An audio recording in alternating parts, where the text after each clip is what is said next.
There we go. I don't know why it set that, but for some reason the source was all messed up on my OBS. But thank you for waiting for 30 seconds or however long that was. Appreciate y'all being here. Mav here. Excited to have another stream today, or sort of, I guess, excited, but haven't been live since last Thursday's show. And there's been a lot happening. This weekend was my daughter's birthday, so we kind of had a lot going on with that stuff.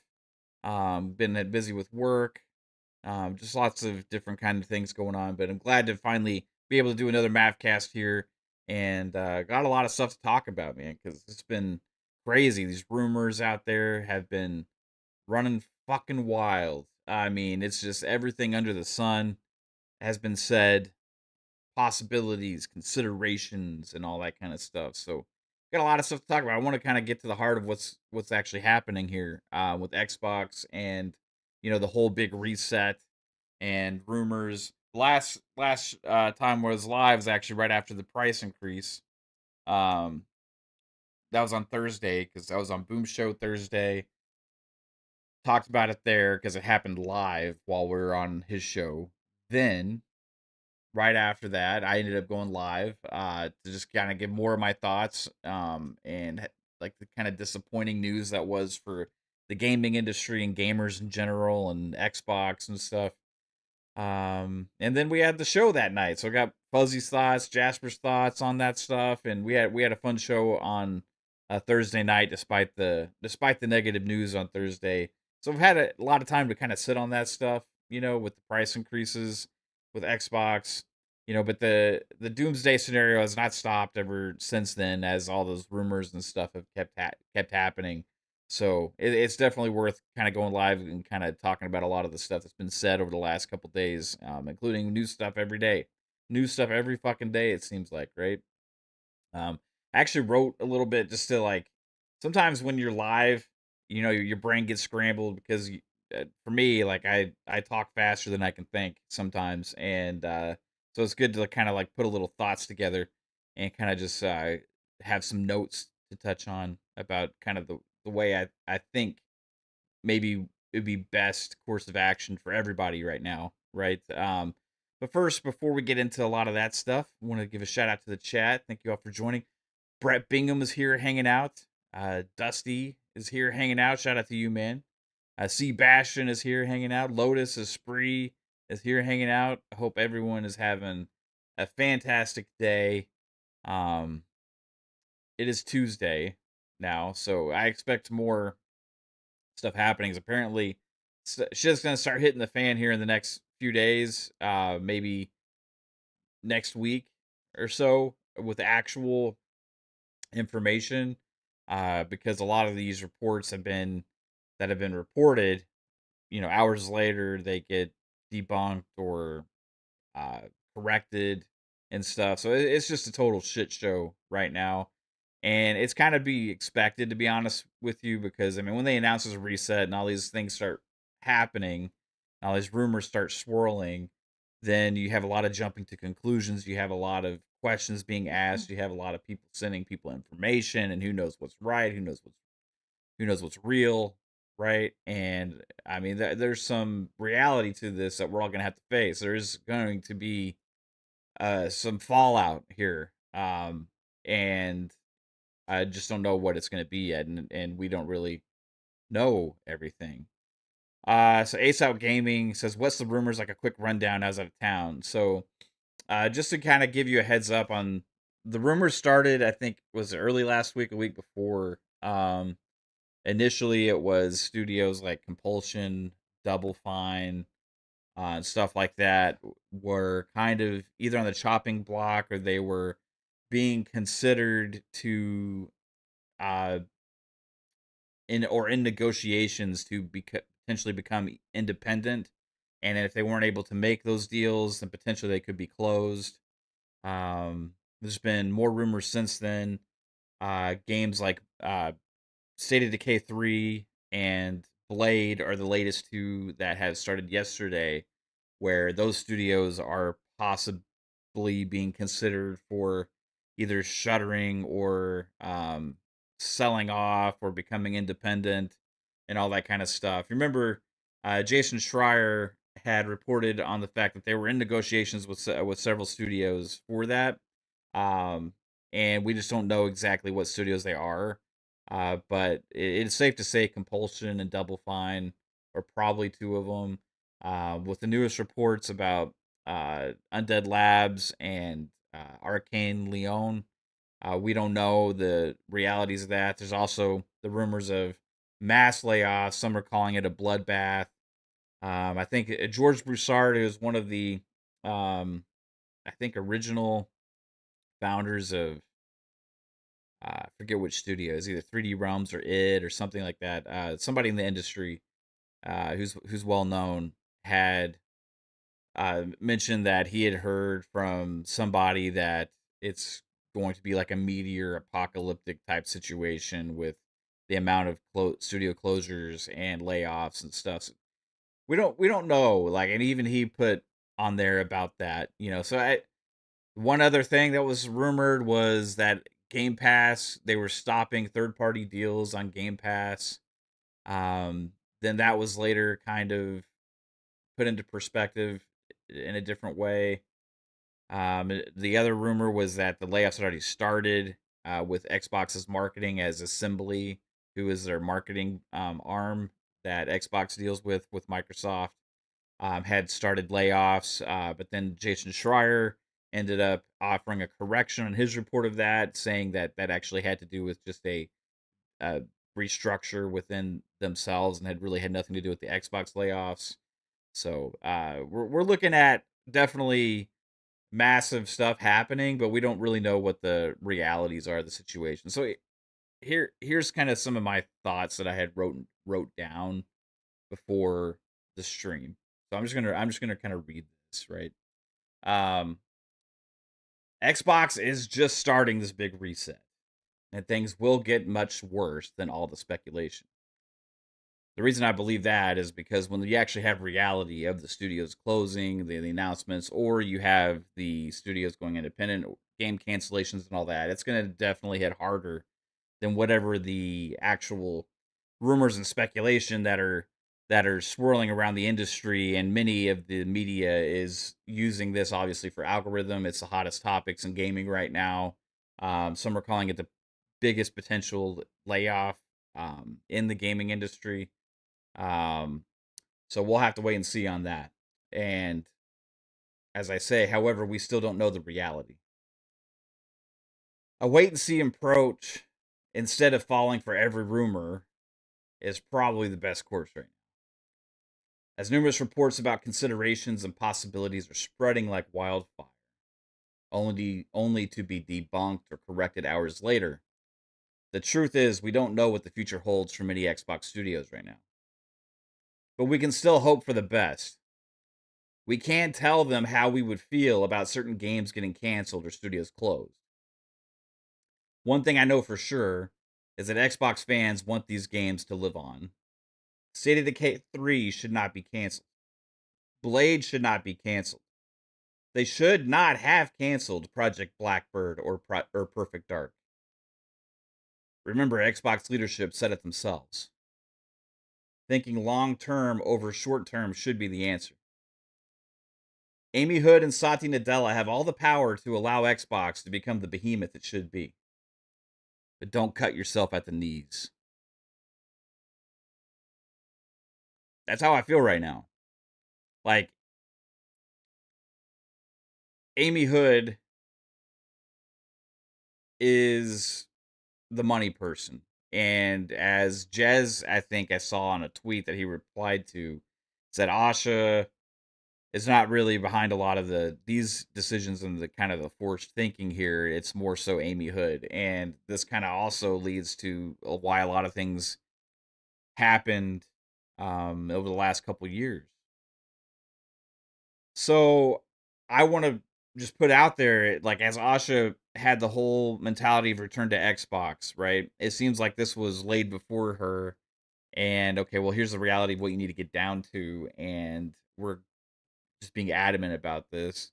It flies in the face to me of the long term vision. right?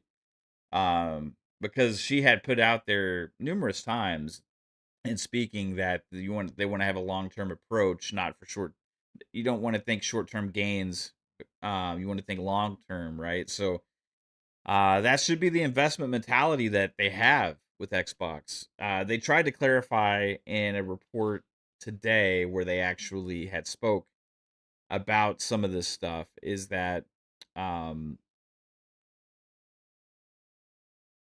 they aren't necessarily reducing their investment in Xbox, but they're switching what Xbox is investing in. With big franchises, all that kind of stuff. Now, this came in the report where they actually answered and clarified the fact that they did pull support from Project Fantasy, which was IO Interactive's game that they've been working on, I believe, since like 2023.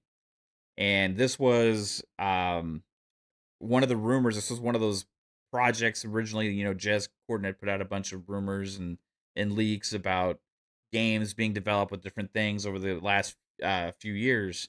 It turns out some of those are definitely true. We just got reports of Project Tatanka by Certain Affinity, even though it's been morphed and it has a new code name now, has been kind of delivered over to Halo Studios. Um, you had Project Dragon was one of them as well, and that was a fantasy-driven online kind of game made by IO Interactive, which kind of was like, what? IO Interactive making a fantasy game? Well, turns out that was true, and Xbox um, was the publisher behind that, and that has since been pulled. So that doesn't mean the game is necessarily canceled, but they're going to have to find a new partner for that game if it's going to live on, or they're going to have to fund it themselves. So we'll see what happens to Project Fantasy. It doesn't mean that Xbox gamers won't get that game eventually. It's just no longer going to be published by Xbox or be in Game Pass, which is probably the most likely scenario at that time. But things are changing. Things are changing fast. Game industry is in turmoil. Xbox is going through a major transition with how they're doing business, and we're about to find out what the actual fallout is here. So a lot of speculation right now, and it's just kind of one of those things where it's like we gotta wait and see, because if we believe every single rumor that comes out, then basically Xbox isn't gonna have any studios left.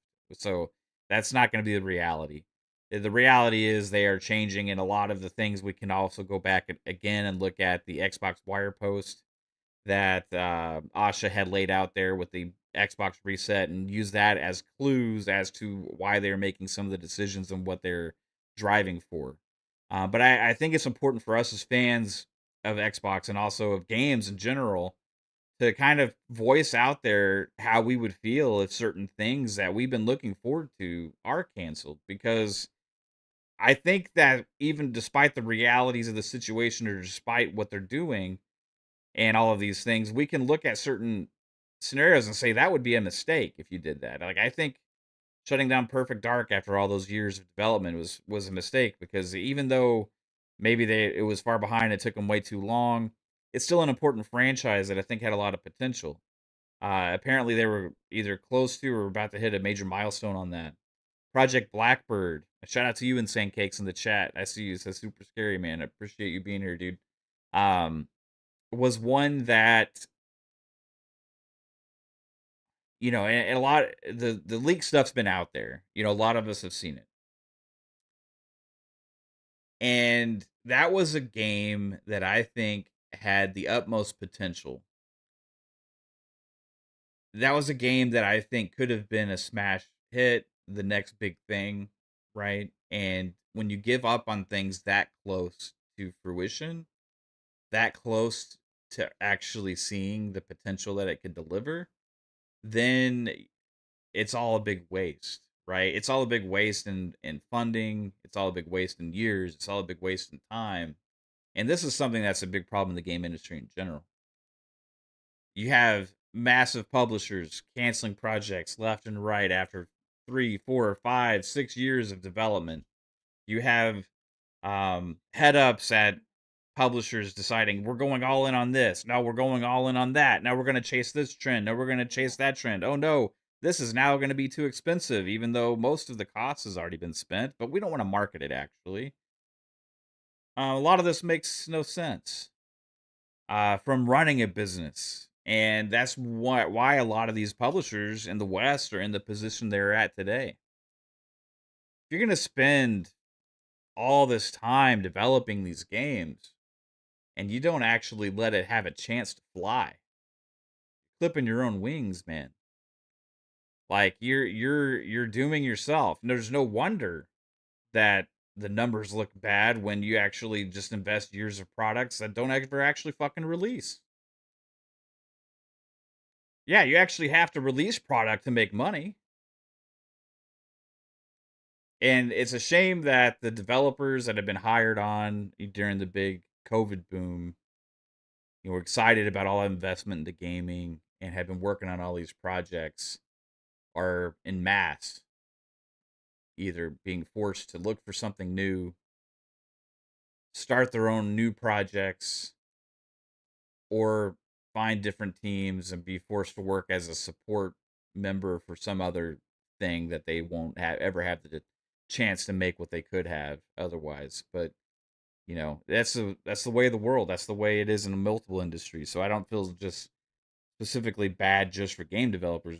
Just man, corporate, big corp, big tech, all these things. It's just it's a shame that the decisions that get made a lot of times are not in the interest of the business itself, but in the shareholders. And that's the situation we're at now. They have every opportunity to just turn into this massive giant with all these amazing games and stuff. And here we are trimming all the fat off. So we'll see. We'll see if it's still juicy. We'll see if it's still juicy after all this gets trimmed. I don't know, man. I hope so. I really do. And I hope that the decisions that they're making, for whatever reason, end up turning Xbox into a stronger publisher, a stronger platform. But remains to be seen. We'll have a lot of speculation on that going forward. But first we got to find out what the reality is. And I will say at least they're trying to allow these studios to become independent, whereas other publishers, other platform holders, have not done that. So we'll see, if they're able to take advantage of those opportunities or make it happen before shit hits the fan. Shout out to some more people. We got Simple Jack here hanging out. What's up? We got KC hanging out here. What's up? Um, KC says Xbox higher ups don't seem to have reasoning for decisions, or it's all Microsoft influence. I think it's a lot of things are kind of forced upon them from the higher ups. Brett Bingham says canceling IO's Project Fantasy is better than canceling Blade and or State of Decay 3, in my honest opinion. Better to cancel the unknown than what has been announced. Well, I mean, I don't know. Technically, Project Fantasy isn't necessarily canceled. It's just Xbox backed out of it. But besides that, if you were to have to make a choice, then I guess you would say yes to that. But we don't know what's going to happen with those other studios either, and we don't know if it's if this or that situation. We don't know if it's a State of Decay 3 or Project Fantasy situation. I just know that if they are to decide to shut down Undead Labs or end development of State of Decay 3 after we've been privy to this like long alpha play sessions that have been streamed after they just had State of Decay 3 at the summer showcase, after they reignited our hype for it and excitement after this long of a wait. Remember, this game was announced back in 2020 when they really had no right to announce it yet because it was just a dream at that point. They hadn't even really started development on it yet. It just kind of flies in the face of the fans too. Like you don't put on showcases and this is my opinion, you don't put on showcases that are meant to drive excitement for the platform, the brand that is going to be watched by the most hardcore fans, that is going to be celebrated by the most hardcore fans about the games releasing soon for the platform. And then immediately after, those games are on the potential chopping block. Now, again, that is up in the air right now because all the rumors about Undead Labs and State of Decay 3 and Blade right now are um reports of possibly considering, which to me that doesn't mean anything. To me that means jack squat. Like, what is possibly consider? You companies possibly consider shit all the time. They could possibly consider to do anything. It doesn't necessarily mean it's a scenario. You could have a discussion about, like, hey, what are our options here? We need to get down to this, and somebody could mention, well, this game has this, and somebody could be like, no, we ain't doing that. Well, you could say possibly considering in that situation, with like, we don't know, right? Um, Shizno said, just for reference, time between State of Decay 1 and 2 is 7 years, so 3 is not exactly behind schedule. For whatever reason, whatever it is, they announced it when they did before they actually had what the game was, right? And we all know is because at the time Xbox didn't really have a whole lot of things coming soon. So they were, in that investment early on stage of getting these projects underway and stuff, and they needed stuff to show. They needed stuff to put out there. And between all of this stuff going on with COVID first, and then all these other things happening in the industry, that just these games took a really, really long time. Now, what I would argue is that we're at the cusp now where all the technology investment has been spent. All the time's been spent. Like, State of Decay is a long term game, right? People still playing State of Decay 2 quite a bit. Um, if you make State of Decay 3, you put it out there, it's a game that's going to be played for years, years, right? And I would say it would be a massive mistake to cancel something that had such a uh, good fan base as State of Decay 3.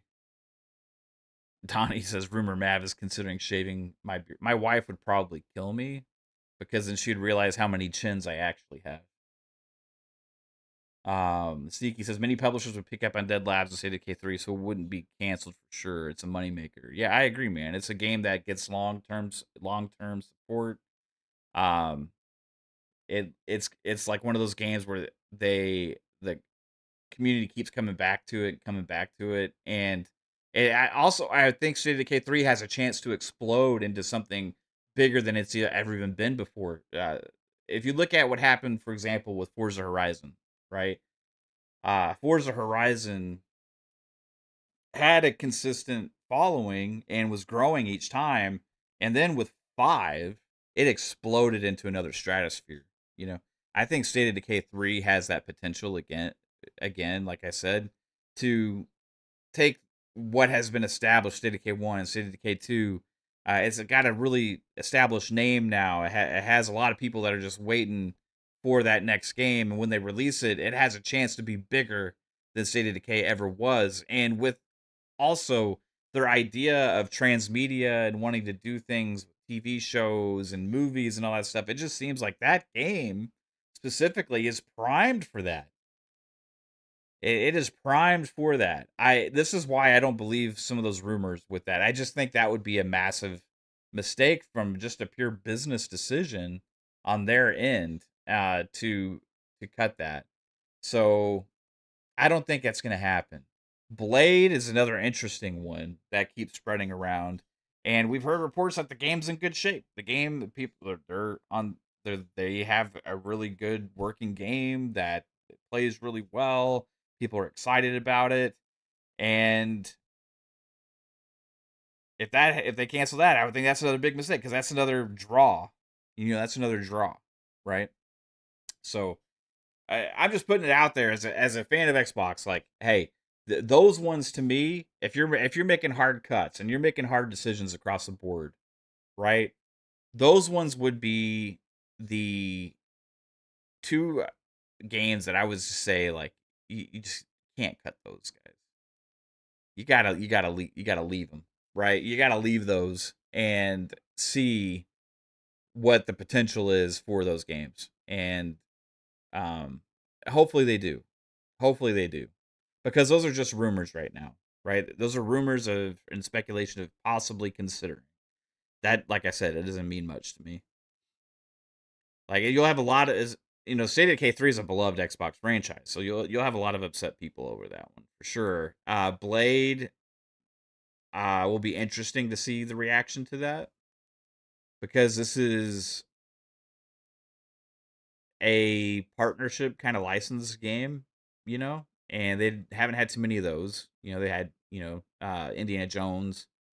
Blade was something that I think would be really cool. Marvel, it didn't work out with them working on that movie, so they kind of pulled back from that. Do they see that as like a potential that they were going to be doing the movie, now they're not? I don't know, man.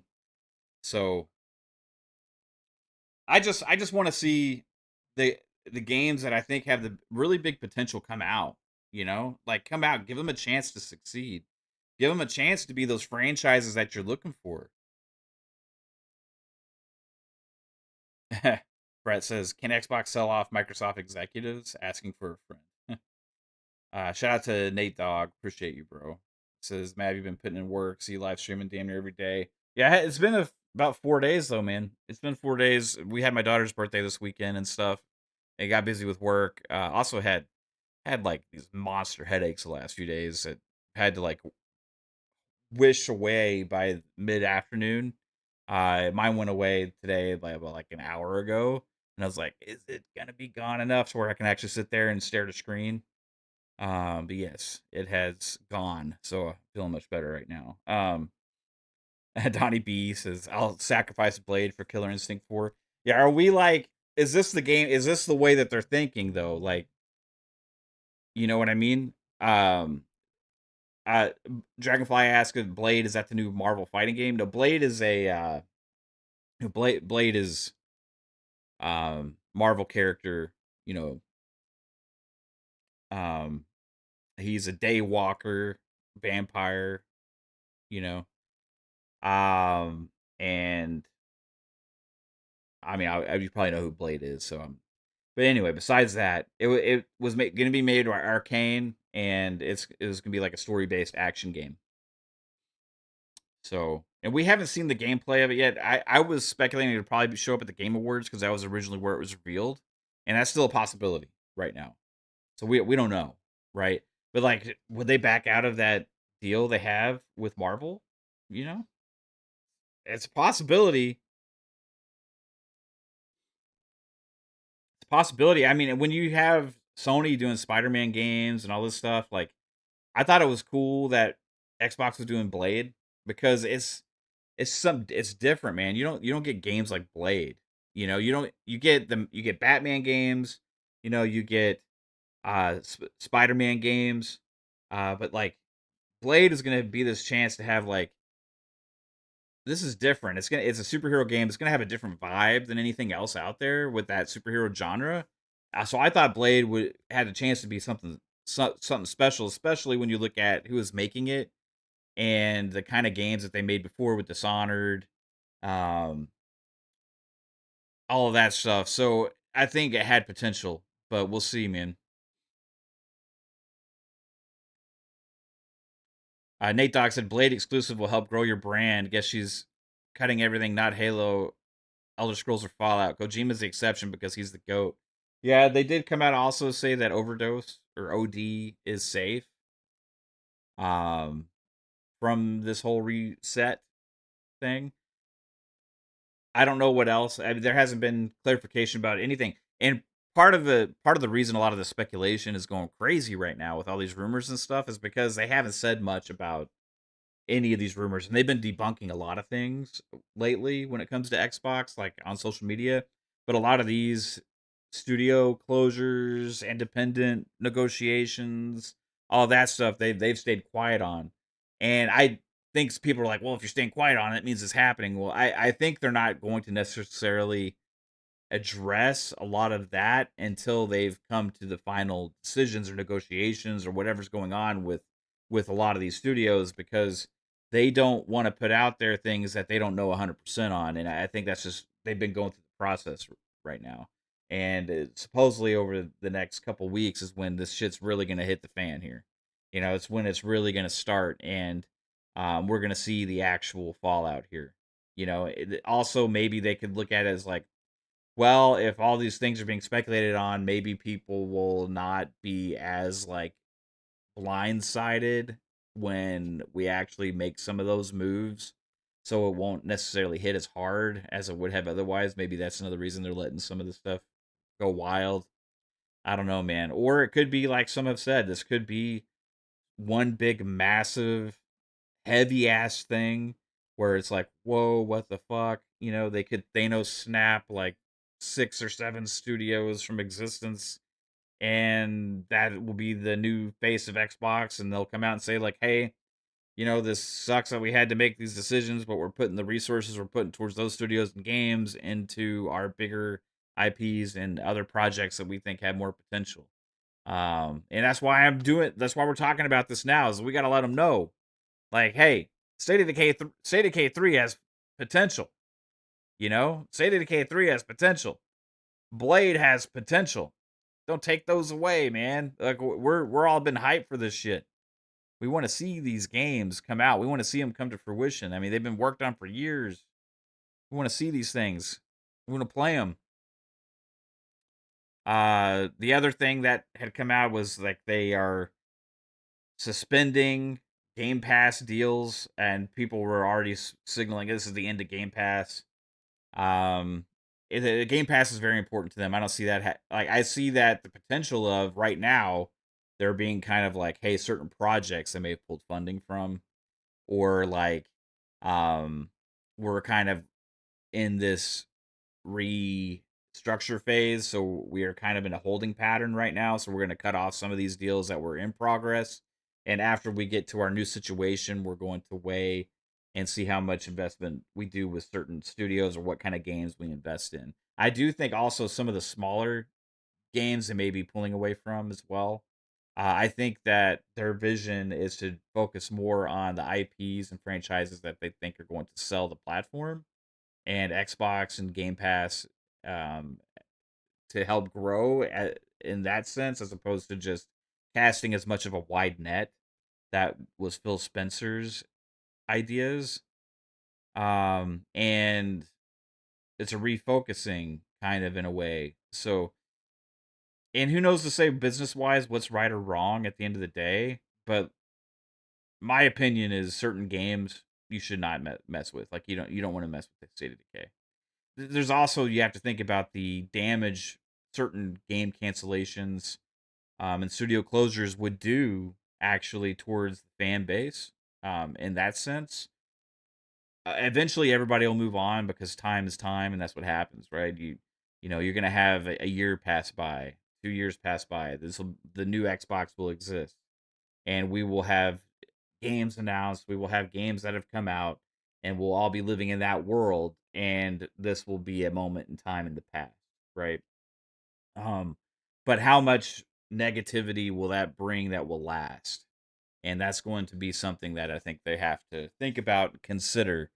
Much like what happened with the whole 2024, 2025, it's only 4 games situation, right? Because they came out, they were like, we're not a third party publisher. Then there's like, there's only 4 games. Then it's like, hey, there's no red lines. We're gonna potentially move everything, right? And then now it's like, hey, we're bringing exclusivity back. Well, what happened is, well, Xbox fans, a lot of the diehards that just believe the only reason to own a console is for exclusives, got pissed off, and some of them left.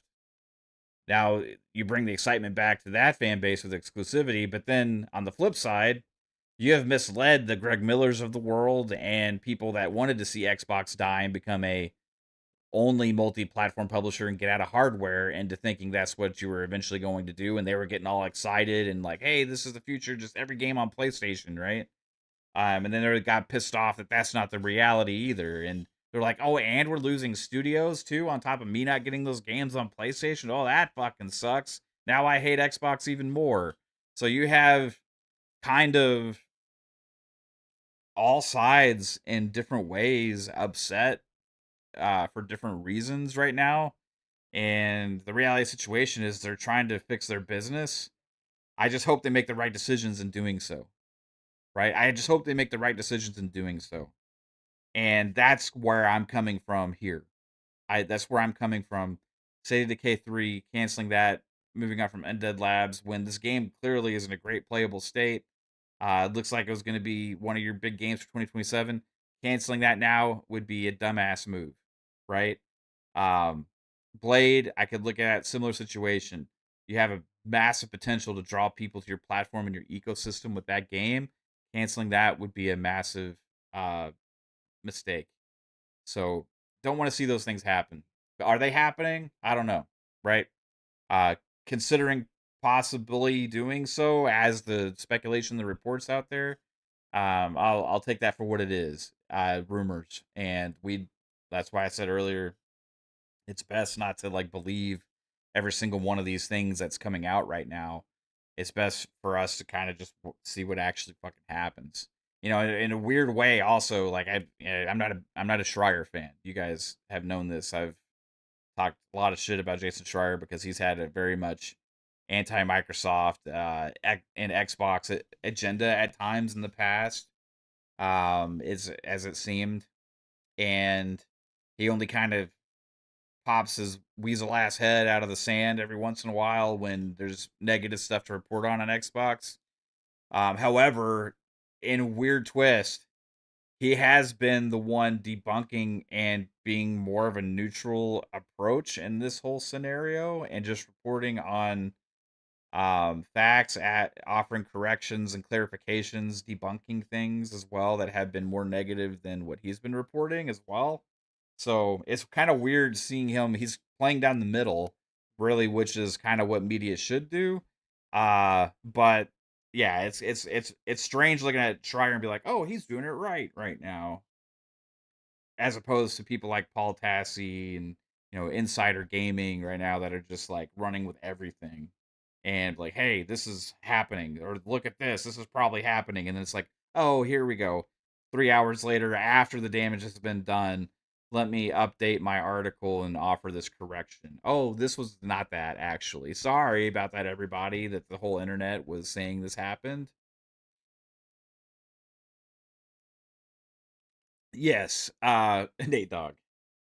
That turns out, PlayStation is treating this game GTA better than their own exclusive games. They are marketing it heavier than their own actual games. I mean, it's absolutely fucking crazy how much effort PlayStation is into putting GTA as the face of PlayStation right now. Um, they have the whole plays best on PlayStation thing. They have the whole like your entire fucking dashboard is like GTA'd out and shit like that. Um, it's games media were like, oh look, it's selling 8 times better on PlayStation than Xbox, and like Xbox is like, hey, that's not true. Wait for the real number. Like it's just fucking crazy right now. The whole internet is insane right now, and I think a lot of it is a bunch of people putting shit out there and just putting in enough stuff out there that they're gonna have some things right and be like, oh look what I said. Oh look, I was the first to say this. Remember that? Oh, this gives me cred for of the insider shit, no matter the 70% of other shit that they may get wrong.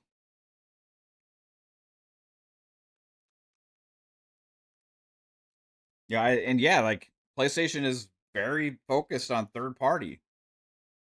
It's pretty crazy, and like again, I don't know what PlayStation is anymore. I mean, exactly. Like as much as Xbox been going through trouble, like they keep wiffle waffling at everything. Apparently, games as a service is important to them again. I don't know what's fucking real anymore, man. This whole industry is crazy. I wouldn't be surprised if we see more price increases from PlayStation at this point now as well, with how everything's going. So we'll have to see. Plume says Mav should be an interesting week or so, bro. It's gonna be insane. Now we can't all act surprised when this shit happens.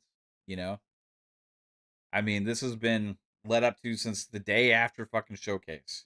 Hey everybody, here's all these fucking awesome games to be excited about. Oh, meanwhile, the day after, maybe you're not gonna get to play some. Who knows? We'll see. I don't fucking know what's going on, bro. To have Hellblade or Senua, Hellblade 3 up there, and then that studio is also one of the rumored ones again. Like again, that's another rumor. Like we don't know what the fuck's happening with Ninja Theory. We don't know what's happening with any of these studios. I am curious. Like we were speculating on what's going to happen for a while now, but we're not pretending to know shit. A lot of these people out there pretending to know shit. Even if like I was getting DMs, right? Which I don't. But if I was getting DMs, people being like, "Oh, this is happening," you don't just go blindly fucking spewing that shit on the internet. Like, "Oh, this is happening because this person DM'd me saying so." Right? Like we don't know. Like even if somebody works somewhere, we don't know what the situation is. That's like sometimes people are getting information from people that may work at places or work at Xbox or Microsoft or maybe at a studio or something and send stuff to either content creators or people on Twitter that have a big following that used to be in the industry or journalists, games media, and then these things just get put out there, right? Or like a Reddit post, hey, I'm gonna send this to this person that has this following on Reddit because he's gonna put this out there. Like this shit happens all the time. But like sometimes like these people that work at these places or may even have some information like don't have the whole story or don't even know themselves exactly what's going on. That's like going to Target and talking to a cashier and expecting them to know the corporate structure of Target and how the decisions that they make. It doesn't work that way. A lot of people that have assigned jobs or doing certain things may hear things. You may be in a studio and there could be rumors running rampant throughout there and you don't know what's real, right? And like that's the corporate world that they're in and it sucks for them that all these things are spreading around or that they're hearing things and all this, but nobody knows the reality. I do know that when you have big corporations doing restructurings and massive layoffs and you know it's coming, shit's just going to go crazy in any of the companies that are owned by that entity. And you're going to have a lot of rumors, you're going to have a lot of speculation even within those places of business because people are fucking nervous.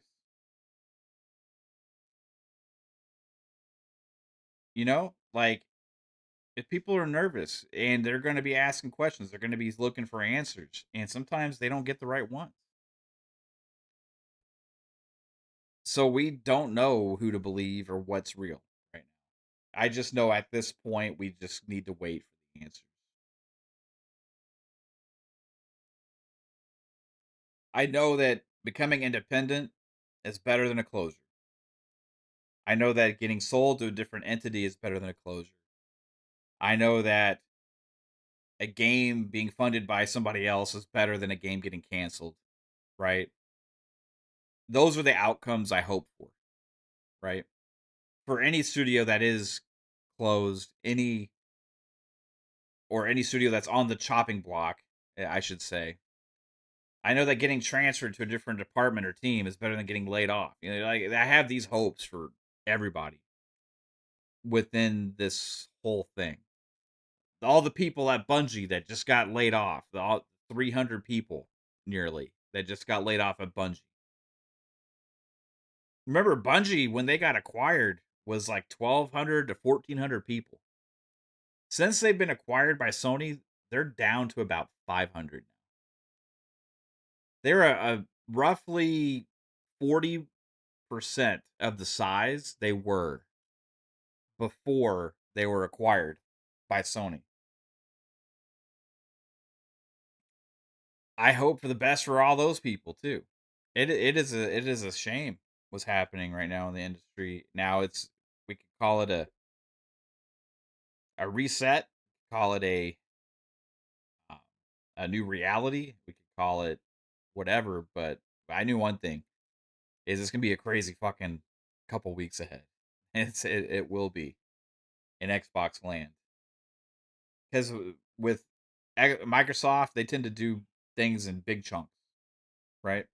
They tend to do things like, hey, this is a new quarter, and we're going to do this now because it's going to make our books look better, right?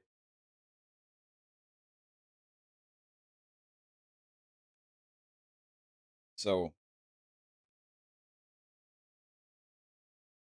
chaos will ensue. Yes. Yes, Captain Crunch. And Captain Crunch, I gotta say, man, stop cutting the fucking roof of my mouth.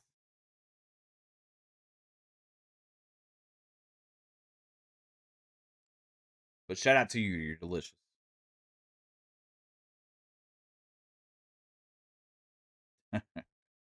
uh Shane says, I'm at the point now I want max chaos, max closures, max game cancellations, max performative takes, max white knight takes. The best part, 99% of gamers don't care or know about any of this. It's Shane, that's like, if you like, that's you, man. Like, I don't want any of that shit.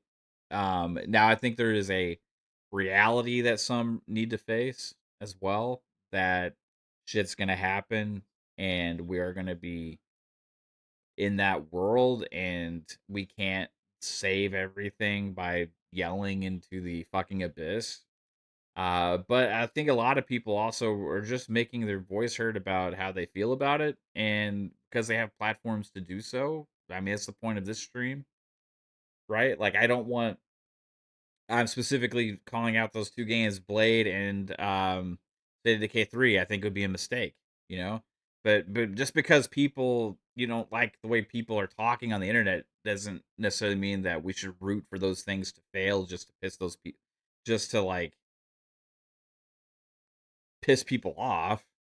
I mean, because that's affecting you and the games you get to play too. You know what I mean? Like, we don't. I don't want Xbox to fucking die just because, like, well, you asked for it. You know, like, I mean, because that affects me and my enjoyment and my experience. Like, I don't want City Decay 3 to die just because all you see you're putting the shit out there and then it happened. Like, no, I want to fucking play the game. You know?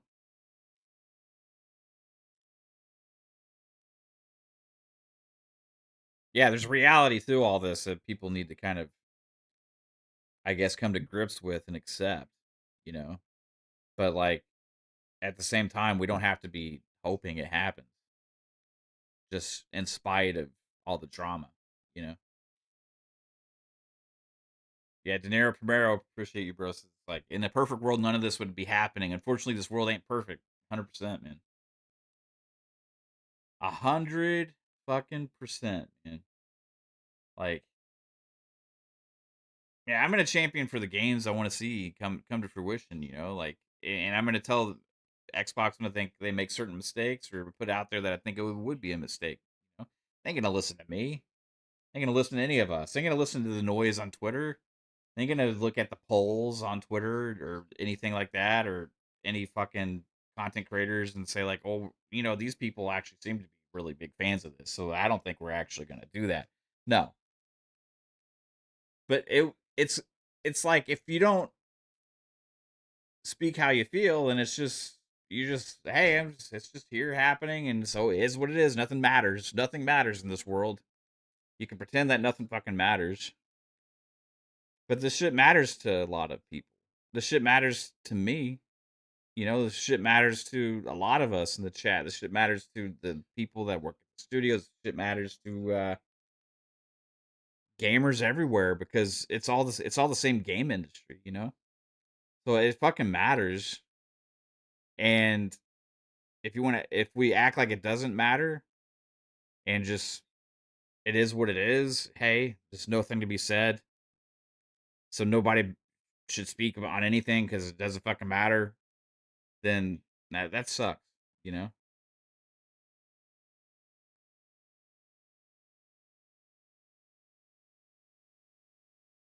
LKP says, this is where I'm glad I'm insulated from most of this since I'm off social media. Yeah.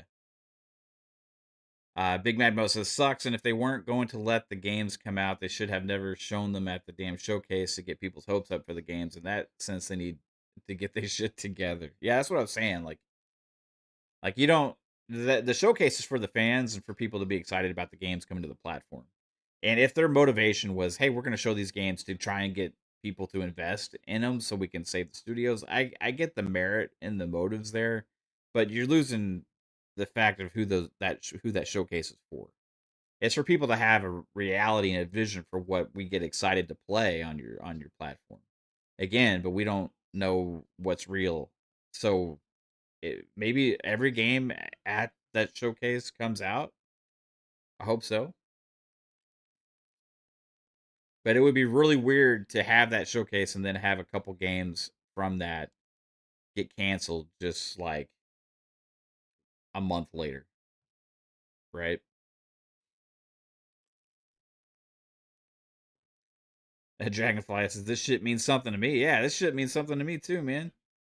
It's fucking. I mean, if you're watching if you're watching a YouTube channel about video games, about discussing video games, then the reality is you give a shit.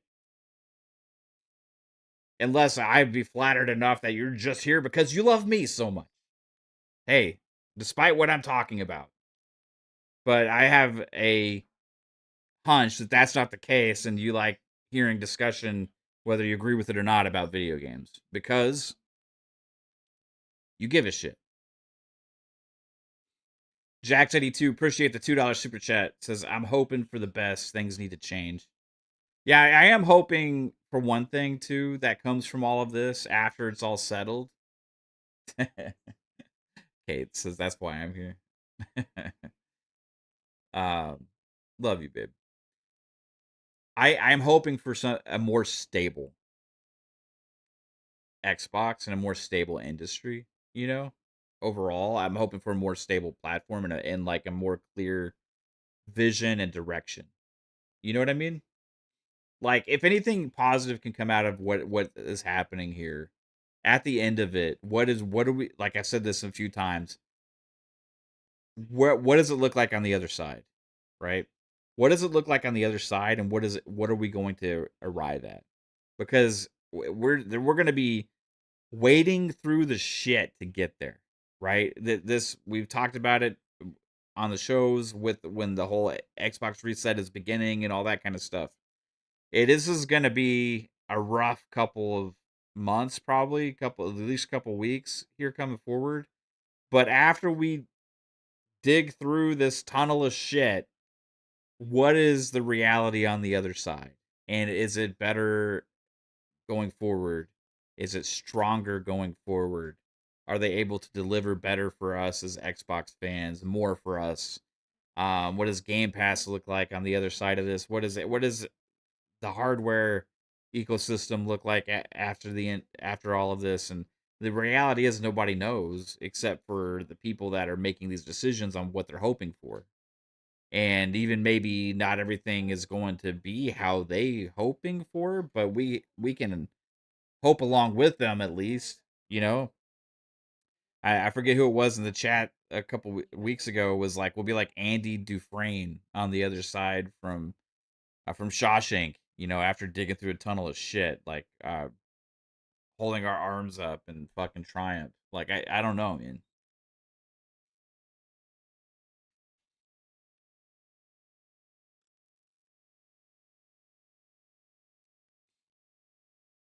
Yeah, I don't know, man.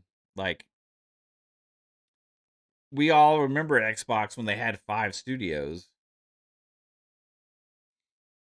They got, I mean, they're delivering more games and stuff. That was you, De Niro. Yeah, that's right. And I couldn't pronounce his name because I was realizing it was Andy from fucking Shawshank. Um,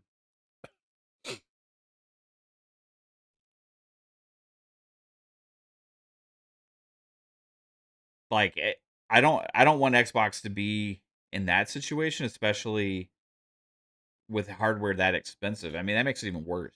You know, with hardware being as expensive as it's going to be for like the enthusiasts like us, like we the more games, the more high quality games they're able to put out, it's going to be the better because it's going to help push the hardware more. The less they have studios wise means they're going to be more reliant on third party deals. They're going to be more like PlayStation, right? They're going to have like maybe one big game a year. They're going to be doing big third party deals with tons of publishers, and maybe that's the reality. But like Man, they got Elder Scrolls, they got Fallout, they got Halo, they got Gears, they got Fable, they got Forza Horizon. You know, I would say they got State of Decay 3. I hope they still do. Um, we have big franchises at Xbox. We have much beloved franchises, and I mean, you could add Sea of Thieves to that list. You have Minecraft, right? You have Call of Duty, you have StarCraft, you have World of Warcraft, you have Diablo. I mean, it's really knuck and futz. And when you talk about the amount of big games and IPs that they have at their disposal, and like we need them to be able to put out games in all these franchises, and the less studios do it would kind of suck. Maybe it's a reallocation of like, hey, you guys, if you guys want to stick around, maybe you need to start thinking about working on this kind of game. There could be discussions about for the betterment of the platform and the brand about being a little bit more strict about what games you greenlight. That doesn't necessarily mean that you lose the talent to do so. You know what I mean? Um, I would much rather see a studio that is talented like Arcane Leon make something like Blade, that has bigger potential sometimes in like a new IP of something else or some random art house game or something like that.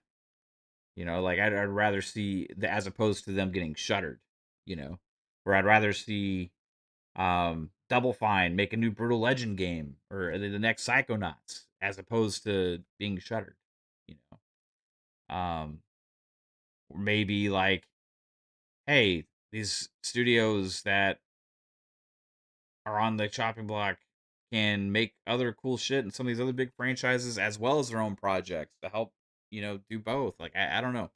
I don't know what the answers are, right? Um I hope that Asha Sharma and Matthew Ball know what the answers are in spite of the pressures put upon them from Satya Nadella and Amy Hood. I hope they're able to navigate that.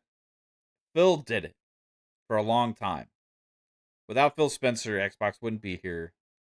Without Phil Spencer, they wouldn't have all these studios in the first place. They wouldn't have all these games in development. They wouldn't have all that stuff.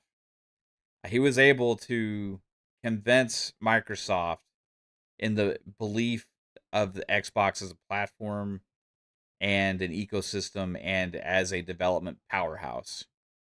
And I hope that vision somewhat can prevail, even if it's slightly differently focused, despite Satya and Amy Hood.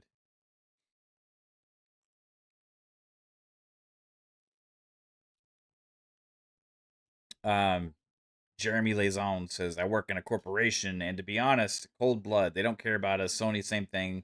They sell, we buy. The party is over with Asha. We'll see, man. I hope it's not the case. I mean, I agree when you talk about corps, like in general, the money people, the up top. At the end of the day, it comes down to numbers on a spreadsheet. You know, the human element a lot of time is taken away. Yeah, it's there in their statements, right? It's there in their statements, but it's not there in the decision making, and that's the difference.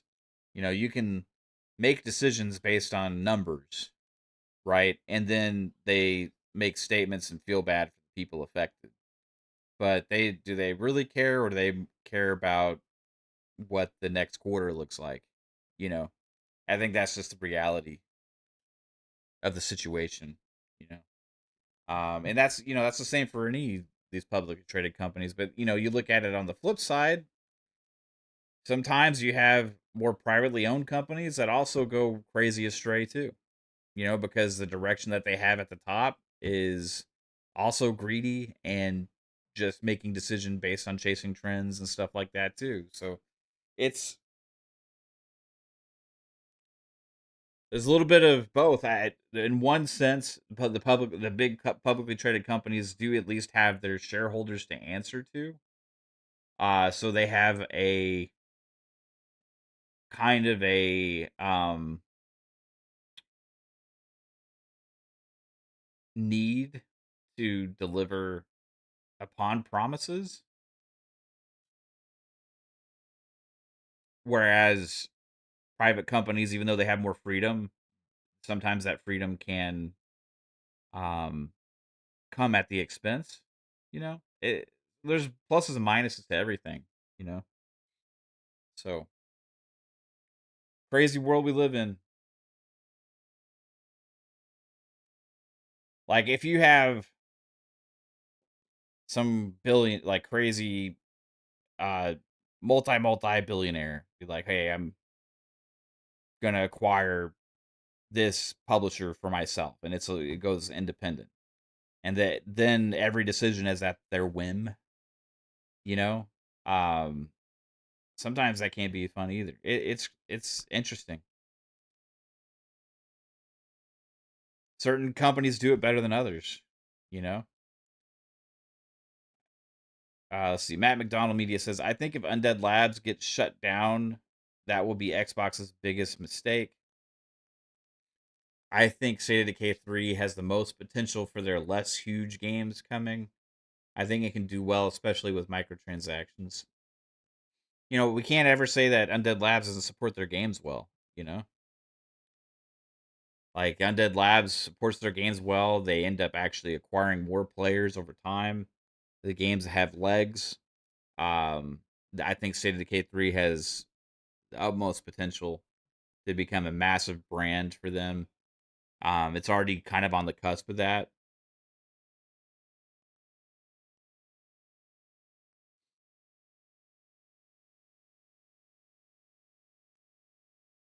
So we'll see. Shane G says Business Insider just reported Microsoft job cuts to affect 2.5% of employees, much less than the 4% predicted by the street. Still think Xbox division is screwed. Well, that's still a lot of employees, right? Um, Overall for Microsoft. Now I remember like what happened last time was like when Microsoft got like 1,000 jobs or something like that. Is like the games media kind of pretended like all of those jobs had only to do with Xbox, whereas like a small percentage of them did. Um, and that'll probably happen too because when these Xbox stuff gets announced, it's going to come in at the same time, I think, as a lot of the other Microsoft cuts.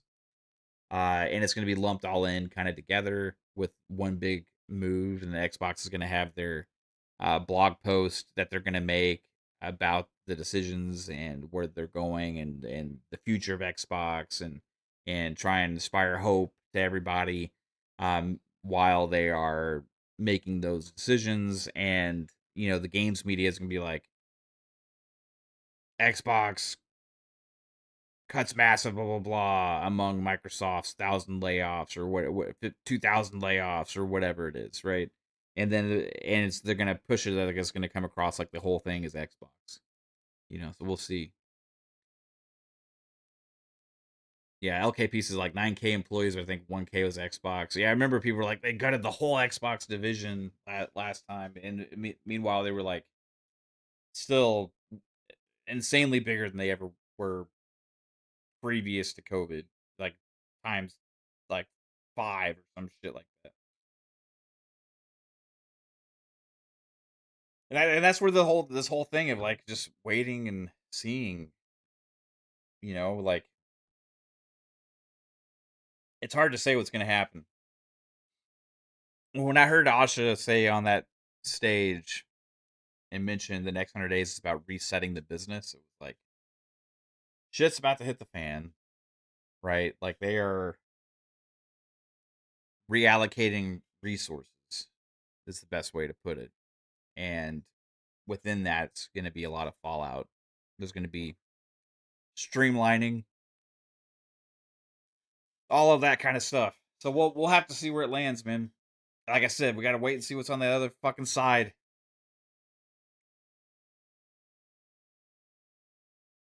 And it's what crazy thing is like I could open Twitter right now and probably find 5 new rumors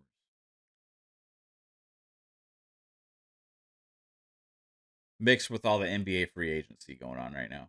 because that's all I see is either Xbox closing studios rumors and NBA free agency stuff.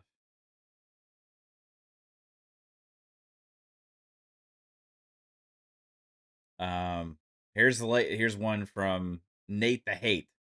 This was reported by Idle Sloth. No one is safe. Microsoft is cutting every ounce of fat they can find in these cost-cutting measures. The ideal outcome would be that the studios facing closure are able to find buyers or cut deals for independence with publisher deals. The issue is that those take time to finalize.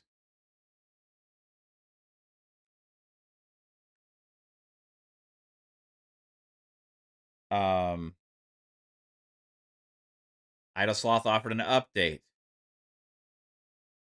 to a report that was made before from another Idle Sloth. He's rumor Xbox has reportedly suspended adding third party games on Xbox Game Pass. Multiple independent developers have confirmed during the first playable Italy's leading international business to business event and trade show that Xbox has completely frozen the signing of new deals for Game Pass.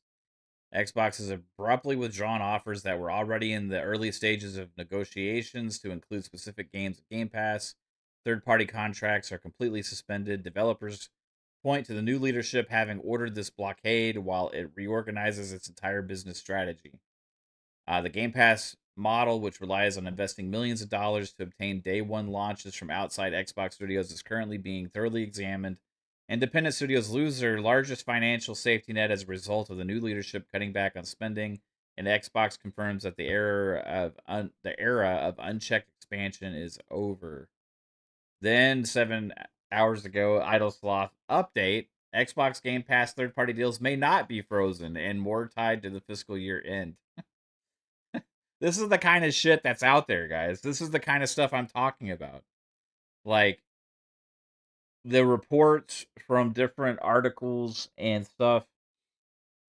Eurogamer contacted Fernando Rizzo to see if I could find out more about what he shared on his podcast. Rizzo said, I definitely don't want to oversell what I know, not privy to any internal Microsoft conversations, but I had spoken to a number of devs that had Game Pass deals in various stages of negotiations who were told that the deals were on hold. I don't personally think this is the death of Game Pass or anything, probably just a new CEO wanting to get her feet under her desk and everyone aligned on strategy before the Game Pass team starts cutting checks again. Jez Corden has also looked into the situation and learned from a trusted source that funding for third party Game Pass games shouldn't be discontinuing anytime soon. No update from Microsoft, but a trusted source suggested to me that my analysis is correct. There are no blanket plans to end funding for third party games like Game Pass. Any recent run of frozen discussions resolves around Microsoft's fiscal year ending and Xbox's reset plan. Again, one is a doomsday scenario, one is an adjustment, right? Like,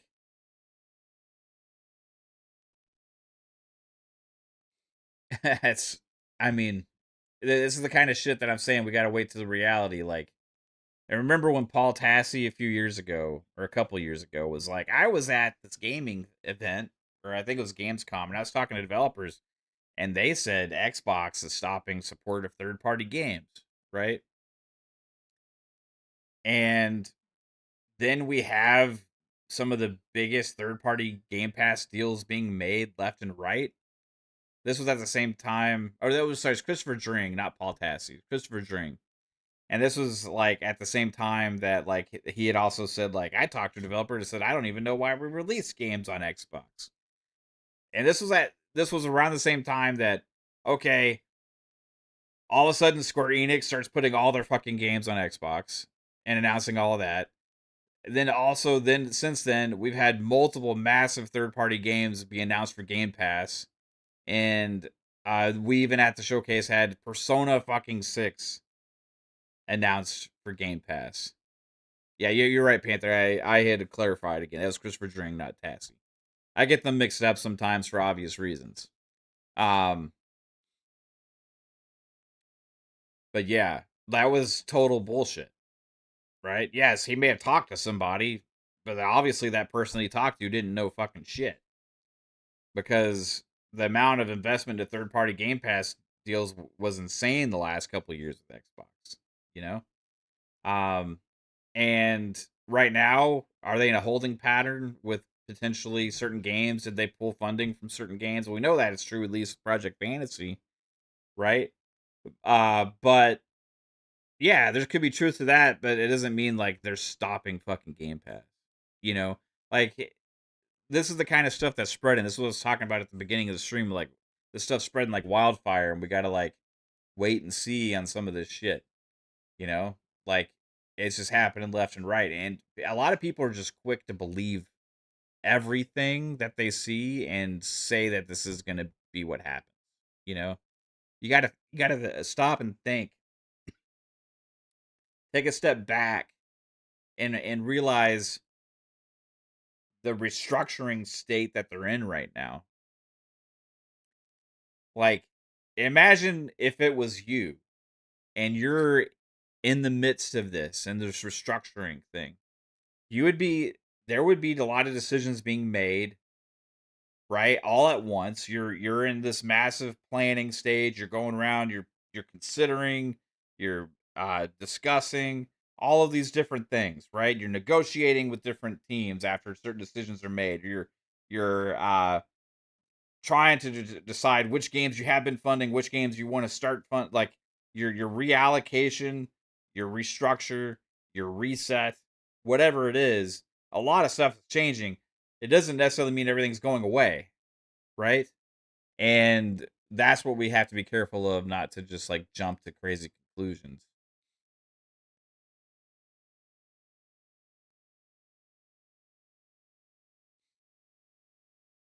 Like there's been so much like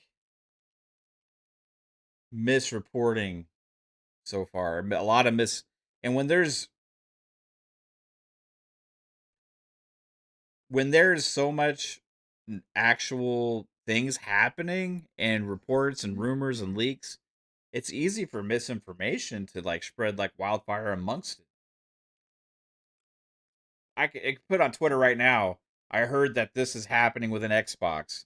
Some idiot would probably be like, "Oh man, Mav must know people at Xbox and thinks that this is gonna happen." And it like somebody like fun speculation, who's fucking content creator that covers Xbox heard that this is happening, and there's other fucking sites would pick it up, whatever. It could happen. It's happened with random people all the time on podcasts and shit.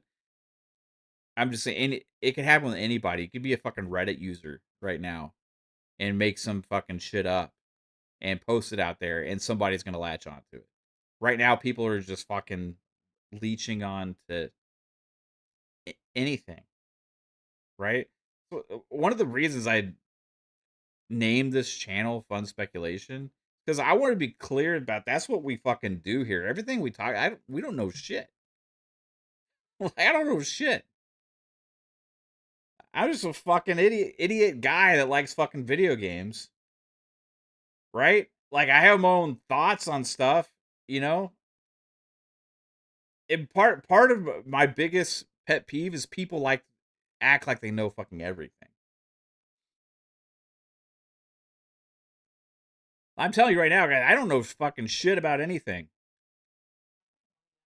Yeah, my wife just said that. She's been telling me that for years. I fucking take wrong turns when I'm driving because I get lost in thought. Like I don't know shit. And most of these people, including games media, they don't know shit either. That's why games media has become opinion. It's like games media has become opinion pieces, right? This is speculation. We have fun with this shit, right? I'm just a fucking dumbass from Dallas that grew up playing video games, still fucking loves them, and loves talking about this shit. And I hate to see bad stuff happen, you know? I hate to see it.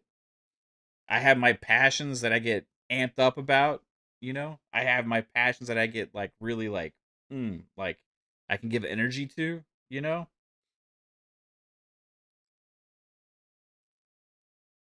But fuck, I don't know anything.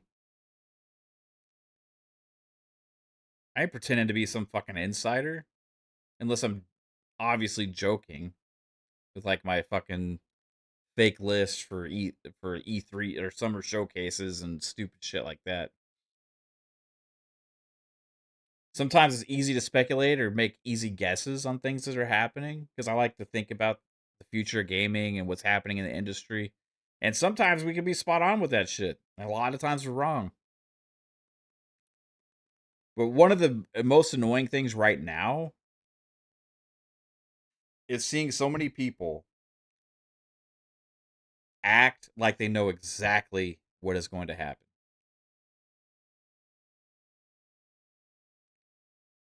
That act like they know the end result.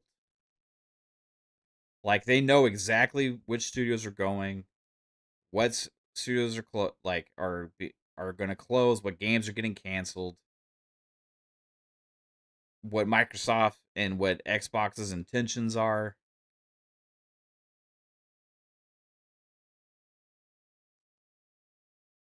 I'll tell you what the number one intention is that we can all agree on is money. So if we're to make any guesses on the direction that they are going in, it's to make more money.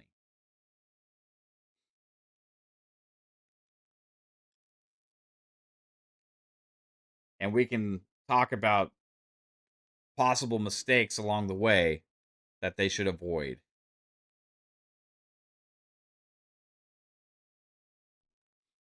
Sir says the Xbox is pissing you off at the moment. What's pissing you off exactly?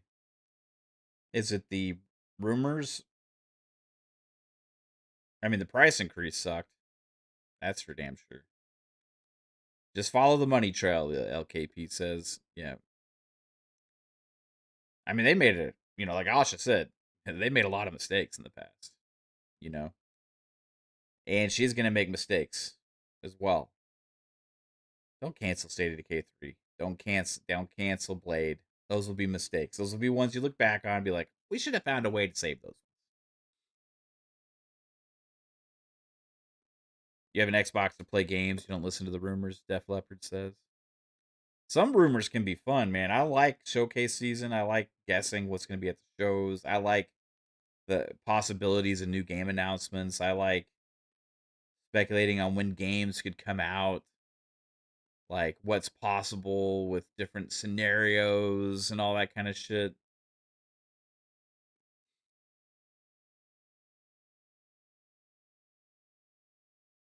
Shangy says, not more money, more profit margins. Okay.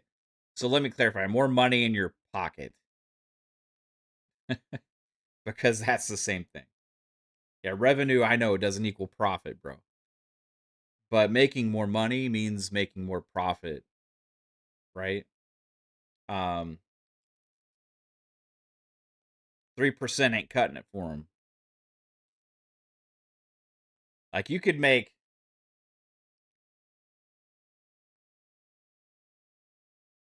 a larger percentage on a less amount and come away with more money.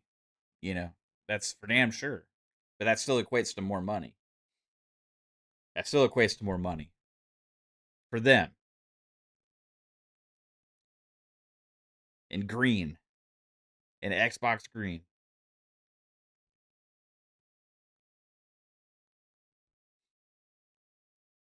Duck of Death says, why start with the least likely cuts? Man, I don't. That is baffling me to have the rumors come out about so many games that were at the show. Because if you were to ask me or anybody, right, the day after a summer showcase and all the games there, I would say every game at that show was safe because they just showed them, right? That would just seem like the obvious logical conclusion, especially when the show was centered around all these games are coming by 2027 mostly, you know? So it's like, well, all of these games are far into development. All these games should be safe. They just showed them and they all look fucking great. Everybody's hyped about them. Yeah, of course all those games are safe. And then right after the show, hey, Ninja Theory might be shuttered. Oh, Undead Labs might be shuttered. Like it's like what? That doesn't make any sense.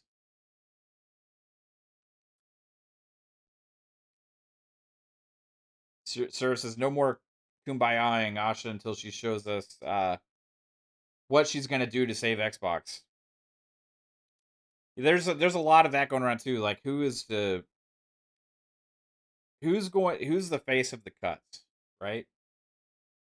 Now we can't just give Asha all the credit for the positive things and then not give her any flack for the negatives, but at the same time, also this whole situation and bringing her in, Phil and Sarah moving on, her taking over, using the first 100 days to learn, to get what our people are calling easy wins. Although I don't see a lot of the things that she did as easy wins.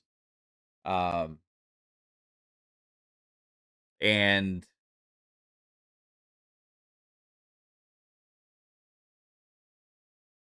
now we're in the reset period, right? Where I've called it as like there's the learning. Now here's the action phase until this whatever the new identity, whatever Xbox becomes, whatever decision she's making, she's gonna have to own, even if the decision for getting to targets is put down upon by the money people like Amy Hood, the and stuff like that. So this will be judged upon at the end of things. There's gonna be a lot of emotion and reaction during the process, but we'll see what all happens. Shane says 3% is criminal. I can make more investing my money in a savings. So you can't believe Sati didn't shut it down. Or I mean, it's big business, man. Like a lot of companies face tighter margins at times, and then end up growing them. It's happened numerous times in the gaming. It's just part of the gaming business, you know. Like, and oftentimes, like big platforms have operated on smaller margins, because you're talking about a percentage of billions. Yeah, but you want a definitely bigger payoff than that. Um, it's not healthy. You can't sustain that for sure, and you're at risk of being not profitable at that point very easily unless you make changes, and that's the direction it was headed. So obviously they're making changes. The question is what changes they're going to make, and like the jumping to shutting everything down because you things kind of went south for a little while is not the best answer, and it's not necessarily the best answer for Microsoft either because of the amount of investment that they put into it all these years, and they still have into it today. They still want a return on that. You could just like throw it all away, but that's not what they're looking to do. You know, I really don't believe that.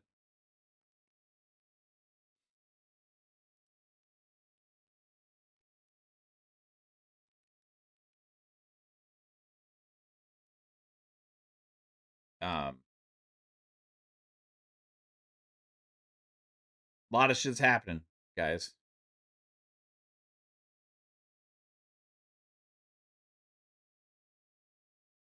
and I do think that there is some like when you talk about numbers and financials and all that shit. If that's just all you care about is the money side, I think things are going to look better, honestly. And it's not just because of the cuts; it's because of the specific games that are coming out, the better price that they put out on Game Pass, the growth returning there, a lot of stuff like that. I think that they're going to be returning, and like they've already said, it has been improving.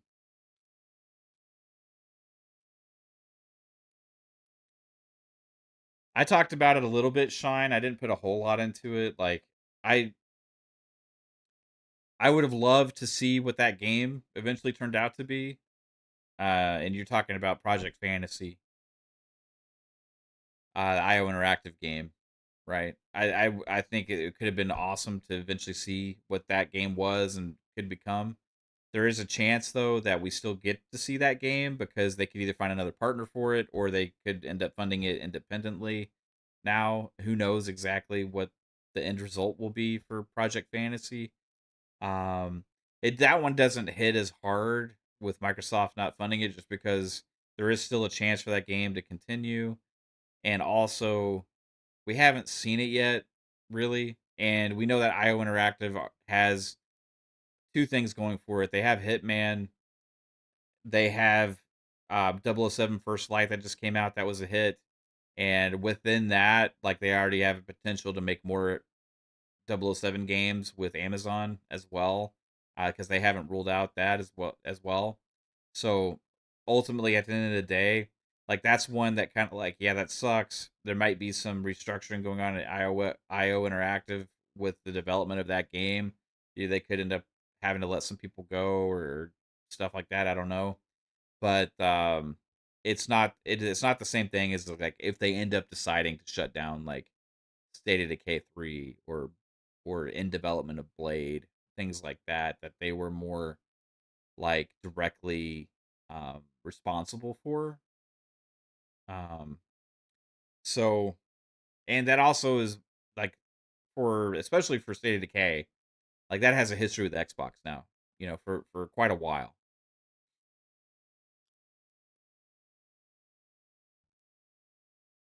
Xlands Gaming says if Microsoft subsidized entire Xbox 360 generation, how are they going to get any better than that? I mean, I don't. I think a lot of people are kind of mistaking exactly what Satya meant when he talked about like they need to monetize gaming. That they've been subsidizing it. I think that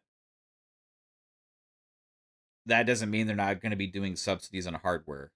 That I think they're just talking about um s- the spending money so much for customer acquisition instead of having what they have and using those big franchises to make more money. They've been like they've been spending so much on customer acquisition in a way in different methods. That could be like Game Pass deals. It could be um, casting a wide net for so many different kind of Game Pass deals. It could be funding different studios that are kind of like those art house projects for like trying to get different people into the ecosystem that they know they're not going to make any money on, all that kind of stuff, as opposed to like, hey, we have these big franchises, let's double down on those and go big on that aspect and make more money long term.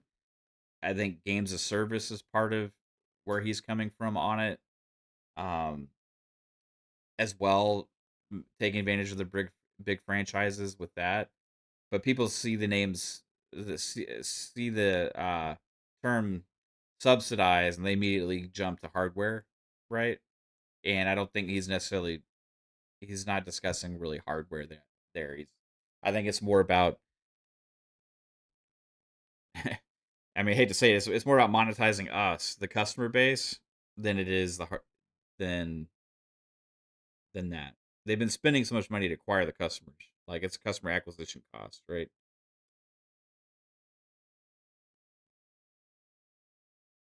Um, and they're looking at, hey, we have these, we need to monetize these users as opposed to like giving them so much to draw them in. Basically, he's saying we need to be more like they need to look at their model and kind of operate a little bit more like um focusing on the big franchises like PlayStation has and Nintendo has, and some of us can like that or not like it. It depends on how you look at it, right? But there's going to be, I think, with Matthew Ball being brought in, I mean, they've already taught. He's already mentioned about user creation and all these other kind of things. I think they're going to be trying to. I hate to say it, they're like chase trends a little bit more, right? Um, with models that have chance for big time gains. Now, do they? hit success on that, they could, and then it could be awesome. I don't know. It just depends on what they do, what kind of games they make with that mentality, what kind of projects they fund with that mentality.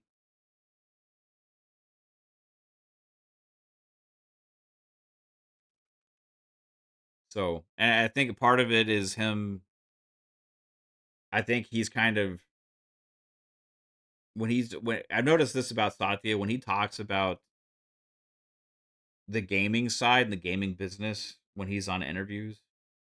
I think he takes his cues from the people in charge at Xbox a little bit about what they've told him about the direction they need to go. And I think people see it as him pushing that. And I think the reality is he honestly he's taken the cues from like what they're saying we need to do to hit our marks financially and stuff. And I think within that interview, when he was talking about that, I think honestly he was kind of talking about the marks of like what Osh has been reporting to him about what's wrong with the Xbox business model. Does that make sense? At least that's how I interpret it. Trying to look into what I think the actual meaning of the words are. Um, I think that Asha, after her first 100 days, did a lot of learning and figuring stuff out, a lot of analytical kind of process thought and stuff. Brought in people, talked to people, experts within the industry, figured out how they've been operating, why they've been operating the ways that they have, the decisions that they made in the past, and decided that that wasn't going to be the best approach going forward to maximize their profits. And that's also what's driving this resetting of the business, right? They're changing their business model. Xbox is changing their business model on how they do things. It doesn't necessarily mean everything's going away that we know. It means that there's going to be adjustments within those things into driving more profit growth for Xbox. And I think that's just the reality of the situation. We just don't know what those moves are right now, right? We don't know what those moves are. Like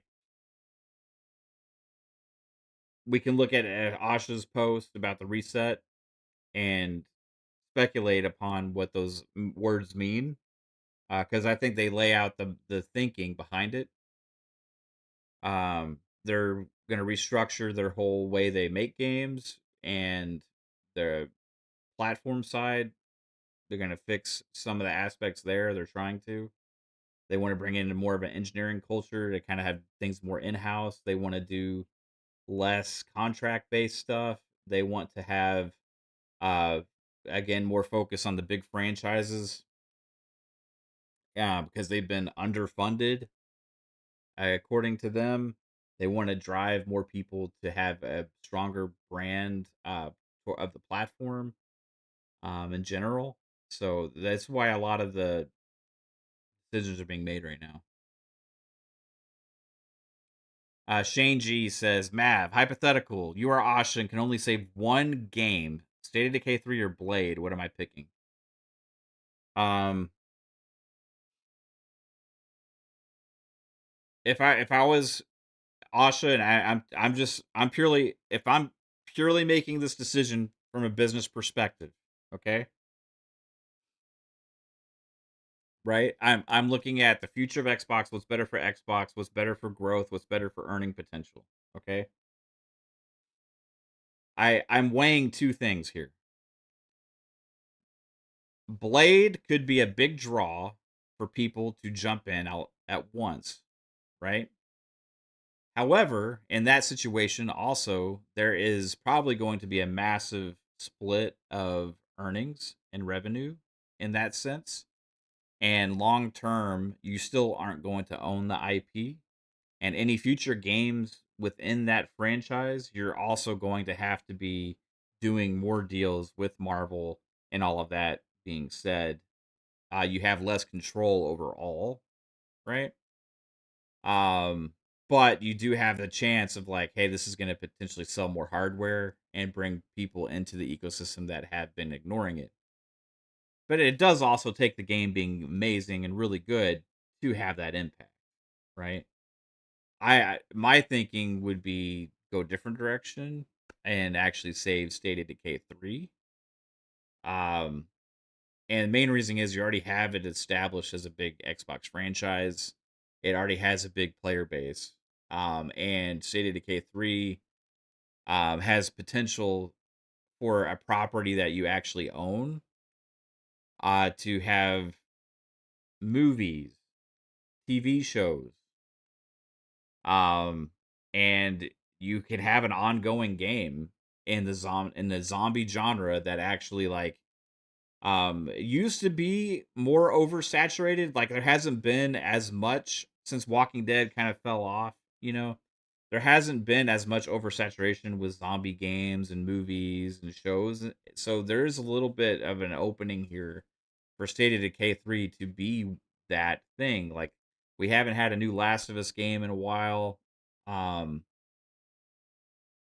but there's still that like I think people still crave that those kind of games. Like Dying Light came out was pretty popular. Um State of Decay 3 is unique within that genre too. Ed is that survival experience, that sandbox survival kind of open world game that has a chance that has legs. You know, it's not the typical like it's just a zombie shooter or a story based narrative game. This is like a sandbox game that has legs to it, where people come in and play for months or then dive out. Then they have another excuse to dive back in a few months later and can get completely sucked into it. So you have games as service potential with it. Plus, you have TV show and movie potential with the franchise if you treat it right. For those reasons, if I'm Asha Sharma, if I had to pick one, I would pick State of Decay 3. But from a business perspective, as a fan perspective, I would also choose State of Decay 3. Uh, because I know what the game is, and I want to see the next iteration of it. Right? I want to see that continue to evolve. I want to see State of Decay continue and keep evolving into awesome new shit. And I think it has a lot of potential. Um, Blade, as good as the reports are about how the game is behind the scenes and stuff about like it was in a good state and all that kind of stuff. Like we still haven't played it. We don't know what it's gonna be. We don't know how it's gonna hit, how it's gonna land. You know, if it would end up becoming that big draw or not, because it depends on how the game. But we know what State of Decay is. You know, I think State of Decay is more of a proven commodity that you also have a bigger potential for as your own brand. So for those reasons, I would, if I had to pick, I would pick State of Decay.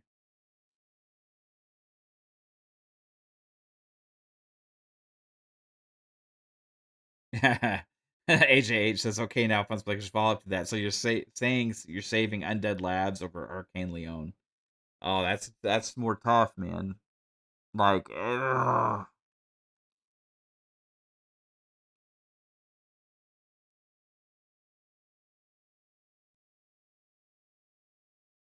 I think both studios have so much potential, man.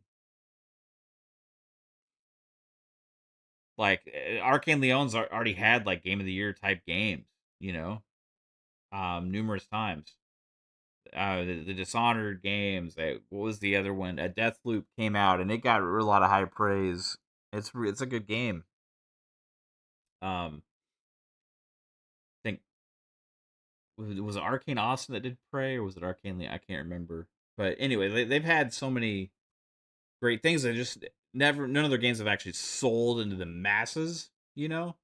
But like this could be that one that it's like catapults them, you know, into another strategy. I don't know. I would hate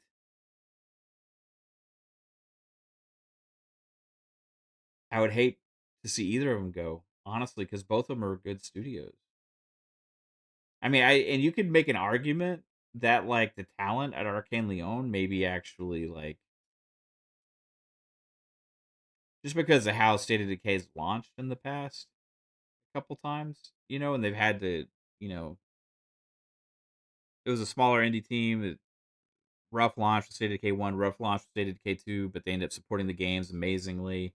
and fixed all the bugs and issues, and this kind of has this lovable like it had this lovable jank at launch that they ended up polishing up over time.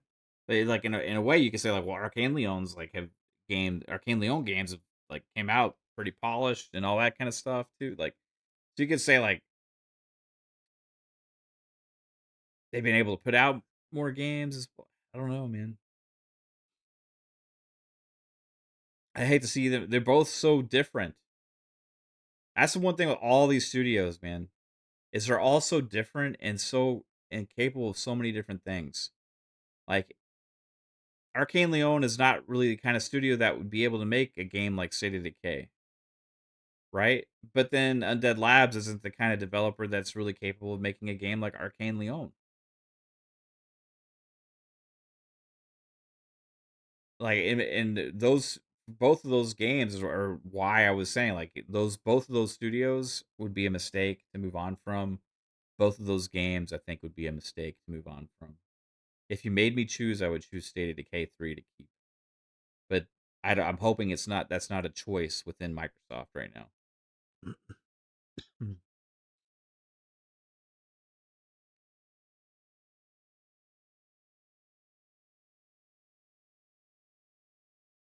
Okay, pieces. I wasn't much into Deathloop, but Dishonored was my shit. Gunner Sofa King says I'm okay with Compulsion. I mean, that's the one thing with those like kind of like art house studios. Like, man, South of Midnight's amazing. It's a cool experience. It like tells an amazing story in a unique way. Business wise for Microsoft and Xbox, they look at it maybe in like, well, that's awesome. It may win some awards and stuff. But like, how many people are going to play it? How much money is it going to make us? All that kind of stuff. And that's the cold hard truth that things are facing right now.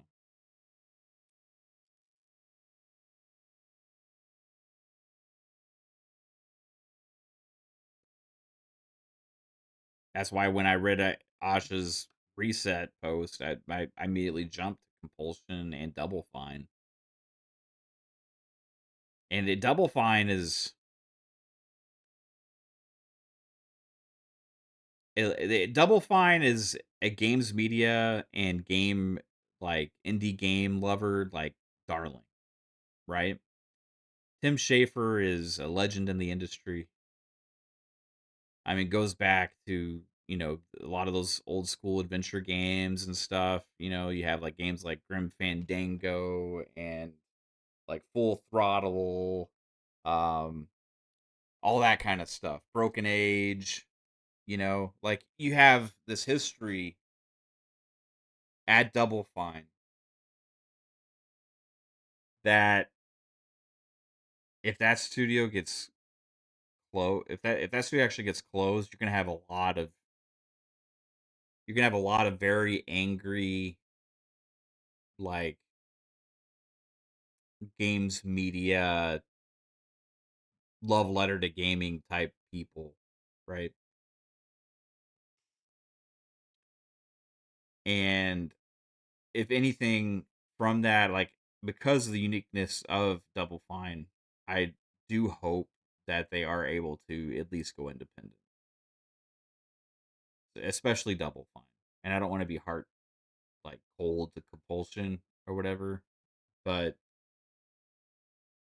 they had what was the first game that they had? Forget the name of the first game they had, but then they had We Happy Few, and then obviously they had South of Midnight. Like Double Fine's history goes back, like even like on the Xbox Live Arcade. They were one of the big supporters of that, and had lots of games take off from there. They had that like uh, stacking, Costume Quest, was it Iron Brigade? I forget because that game changed names twice. I think Costume Quest 1 and 2. So they had some really cool like Xbox Live Arcade indie game hits and stuff. 11 North says, "Oh fuck it, just buy Square Enix." So Double Fine has a history of putting out a lot of cool shit, unique stuff, stuff that nobody else would make. Yeah, I liked Costume Quest a lot. I thought Costume Quest was cool, man.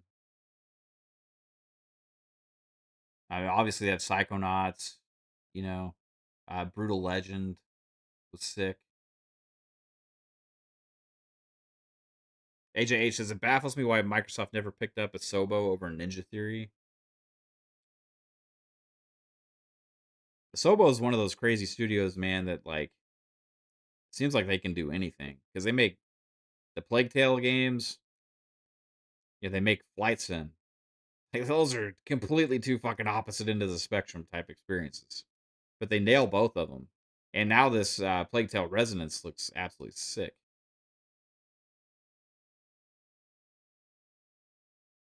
Yeah, and Asobo may have not wanted to be acquired LKP. Yeah, like they may have been, hey, because I remember when they did the Flight Sim deal, they did like a 10-year deal with that or some shit.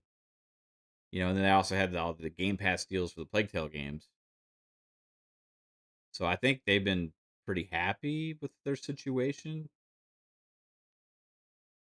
Um, Ninja Theory is interesting because in a way, like I was really excited when they acquired Ninja Theory because of what Ninja Theory had done, but like Hellblade was like just one of their games. They also had made DMC. They had made Heavenly Sword. You know, they had that like other multiplayer game they had worked on. They called Bleeding Edge. That you can still play it. But I think did they do Enslaved also? Was that Ninja Theory? I forget.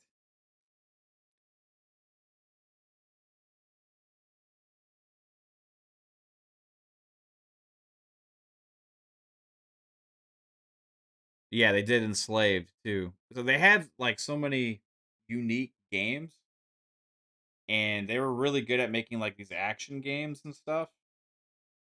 And they went this like after Hellblade, they went more into like this like we're trying to tell the story about mental health and you know visceral, just insane graphics and slow paced and stuff. And I love Hellblade for what it is, but like I kind of also miss the variety that Ninja Theory was able to produce. Like I miss the action game Ninja Theory. Like I was hoping when they acquired Ninja Theory that we would see some. You have Hellblade, which is an action game. Don't get me wrong, within that, but like you know what I mean. The like faster paced kind of games also like even though a lot of people don't like it, like DMC was fucking awesome to me, right? A lot of people loved Heavenly Sword. Enslaved was a darling game that had a ton of fans out there. It was so unique and awesome. But instead, like now, it's like Ninja Theory. It seems like it's kind of like a different studio where they just are so focused on Senua and Hellblade.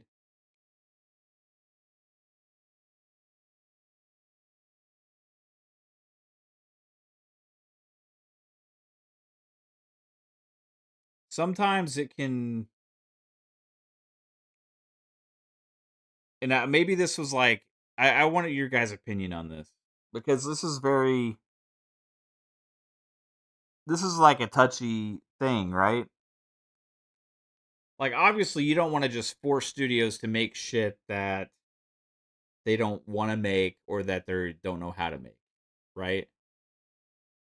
But there's also this side when you're like own studios where you're like, hey, we're gonna let studios make whatever they want to make. It's kumbaya, right?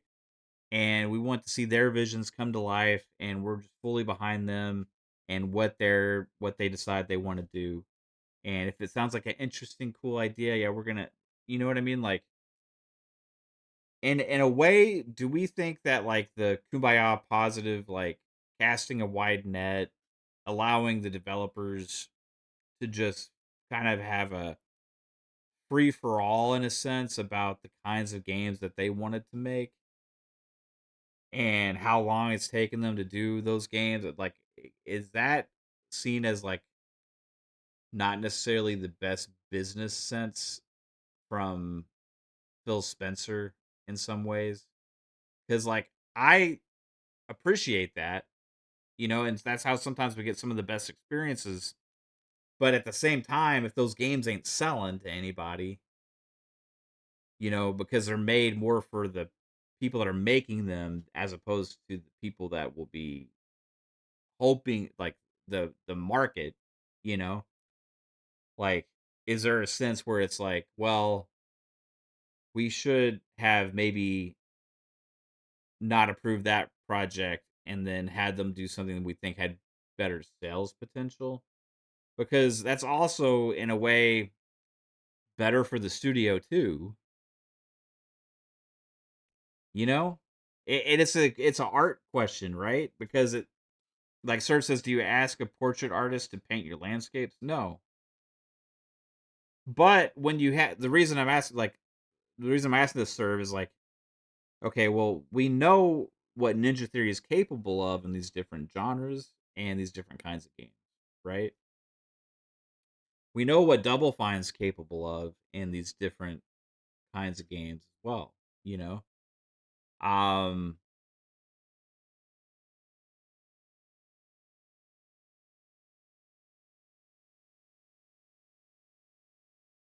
it's one thing if you know, hey, no matter what, these studios' futures are secured, because that's the dream world, right? Where, hey, these studios live on, they just make cool art, you know, and we get to play their art, and that's awesome, But it's unfortunately it's not the realistic world that we live in. That these products have to turn a profit and make money in order to survive, and for the studios to actually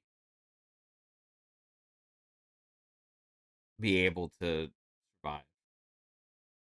So, like, I don't know how much control or how much influence should the publisher platform holder have over what games they decide to greenlight? Should it be just a full, hey, this is your art, hands off, you just do your thing situation?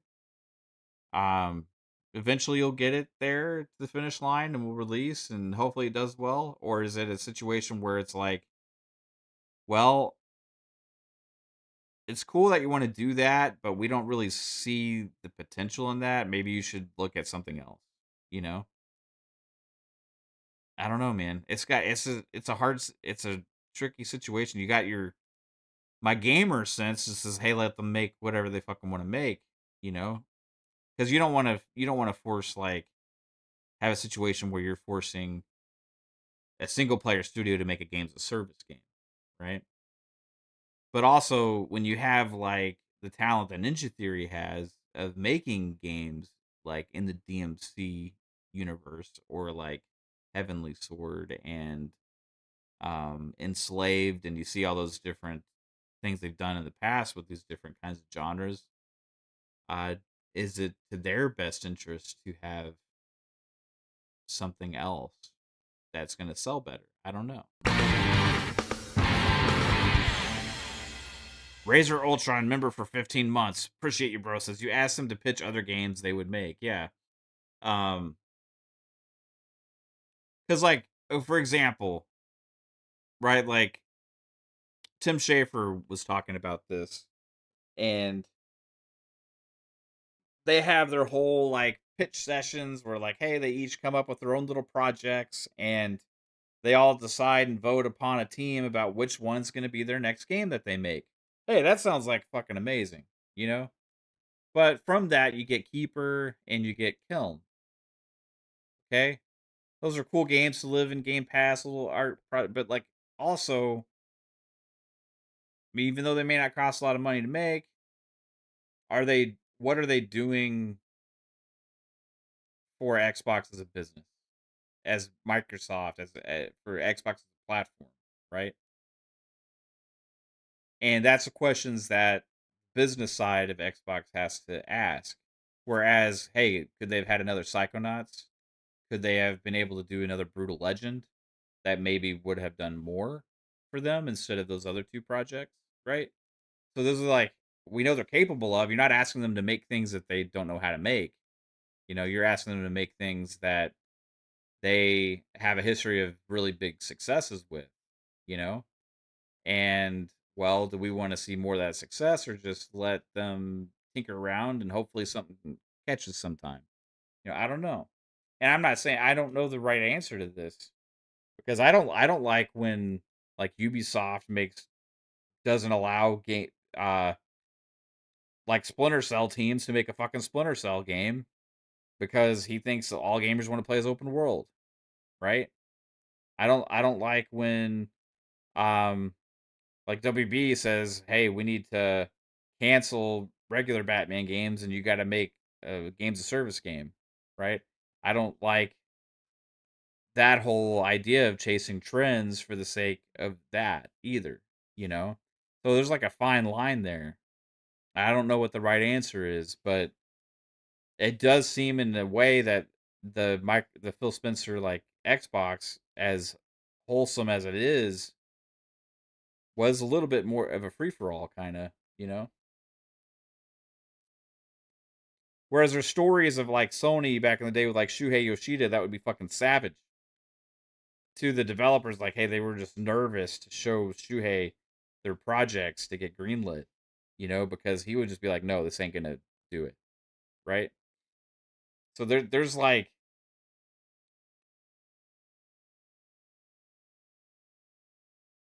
there's a little bit of a balance in there somewhere that I think you got to find. Serve says Double Fine was promised to just make games to add value to Game Pass, not make a game that sells 5 million copies. Yeah, 100, I agree with that 100%. That's what they were told at the time. But now the Xbox is in the situation they're at, and all these investments went towards things that weren't really bringing people to the platform, right? I am curious, like where they see the value that Double Fine added to them with Kiln and Keeper. You know what I mean? Like when they're looking back at it, okay, so we spent whatever millions, and it'd be less than other studios and other teams, right? But we spent whatever millions to do these projects. What kind? What did it do for us? And that's something that they gotta weigh, no matter who it is. And I hate that developers are promised and told things and it doesn't end up coming to fruition either. But these are the kind of decisions that happen when you have different people taking. We talked about this back when Phil was in charge. Like the biggest thing that can happen is when somebody else takes over. Because if they have a different vision, they have a different idea, they have a different way of doing things, then the mentality can completely change, right? And we don't know what that's going to be. And we can have arguments of like what's the best or what's the what's the best result outcome. You could have 10 different ideas. You could have 10 different managers come in and say this is the way to do things. The other one says this is the way to do things. The other one says this is the way to do things, right? You can have 10 different answers with each person having clear convictions about this is the way to run the business, right? And the truth is they could either all be right or they could all be wrong or anything in between. Because what matters is how successful they are in their vision. Not that the vision is necessarily wrong or right. It's how is it executed and how everybody buys in. Um, it's like you can translate it to sports. You have so many different teams with different philosophies on how they play, right? Different kinds of players they bring in, different kinds of, and they're all vying for the championship every single year, but there's only one winner. But if you make the finals or you make the playoffs, does that mean you're bad? No, right? Like there's a lot of winners and a lot of losers all the time. It's just what the convictions are and the decisions that are being made. And when there's a change at the top, every single time, it's going to be different than the other person that was before you. 3-bit member for 5 fucking years, 60 months. 3-bit, 60 months says beam bap, boom bop, beam bop, bam. And holy shit, I got that right. It says beam bap, boom bop, beam bop, bam.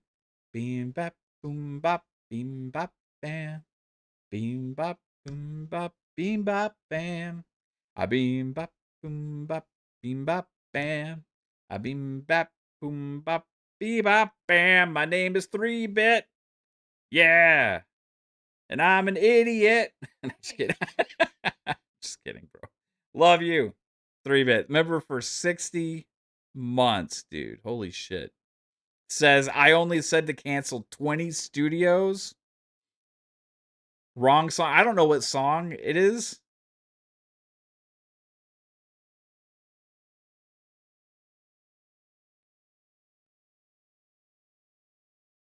I was turning it into some old, like, Dixie music or some shit.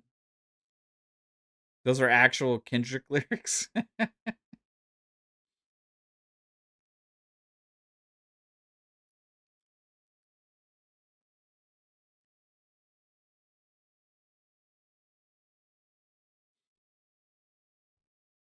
How does the Kendrick lyrics go? I'm not familiar.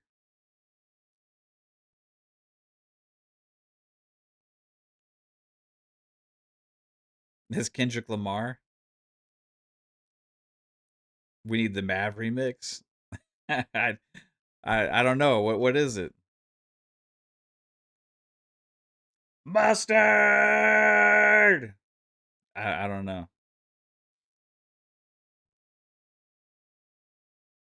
A minor. I was close. Beam bap boom bop beam bop bam. A beam bop boom bop beam bop bam. Beam bap boom bop beam bop bam.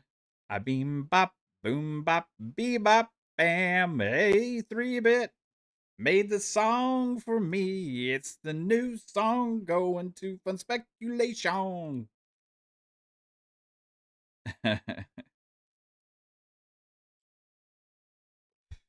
Is that the Drake diss song? I don't recognize it.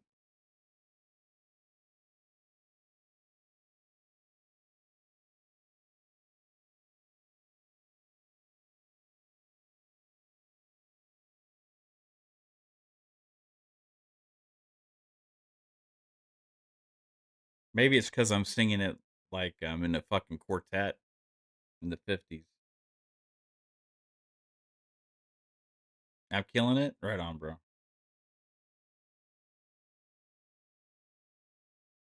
Boom bop boom bop boom bop boom bop ooh wah ooh wah ooh wah ooh wah ooh wah ooh wah. Why do fools fall in love? Why do birds sing so gay? Why da da da da da da da? Why do they fall in love? Different song. Beam bop boom bop bop bop.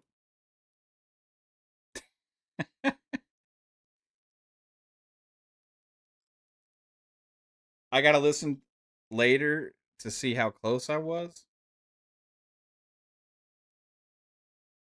Um, beam bap boom bop beam bop bam. All right, speed it up. Beam bop boom bop be bop bam. Beam bop boom bop be bop bam. Beam bop boom bop be bop bam. Beam bop boo bop be bop bam. Close.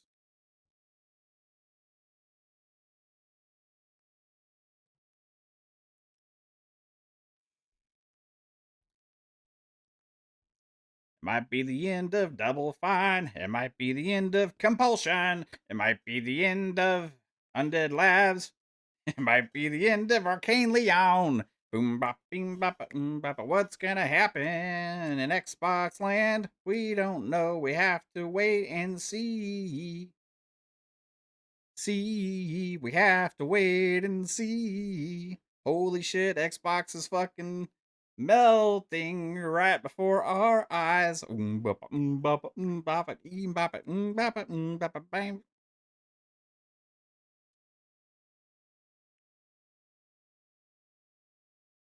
What's in this?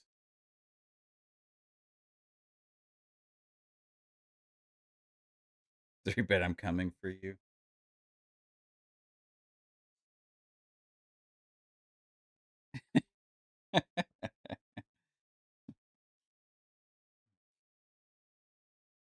Satya, let us compete, motherfucker. Fucking piece of shit. Amy Hood. Bitch. I'm just kidding. I don't know these people. They could be the nicest people in the world. I didn't say that. I didn't say that. Knowing Dreamcast I, Xbox must have died for the 15th time this week.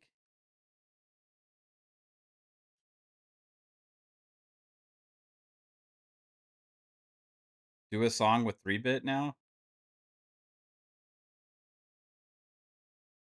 3-bit has a song, guys.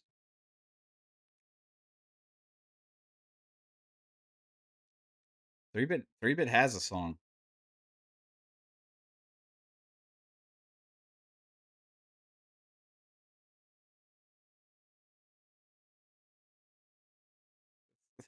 I thought this was the fucking one, but it wasn't. It's some other random. Okay, here we go. Guys, 3-bit has a song.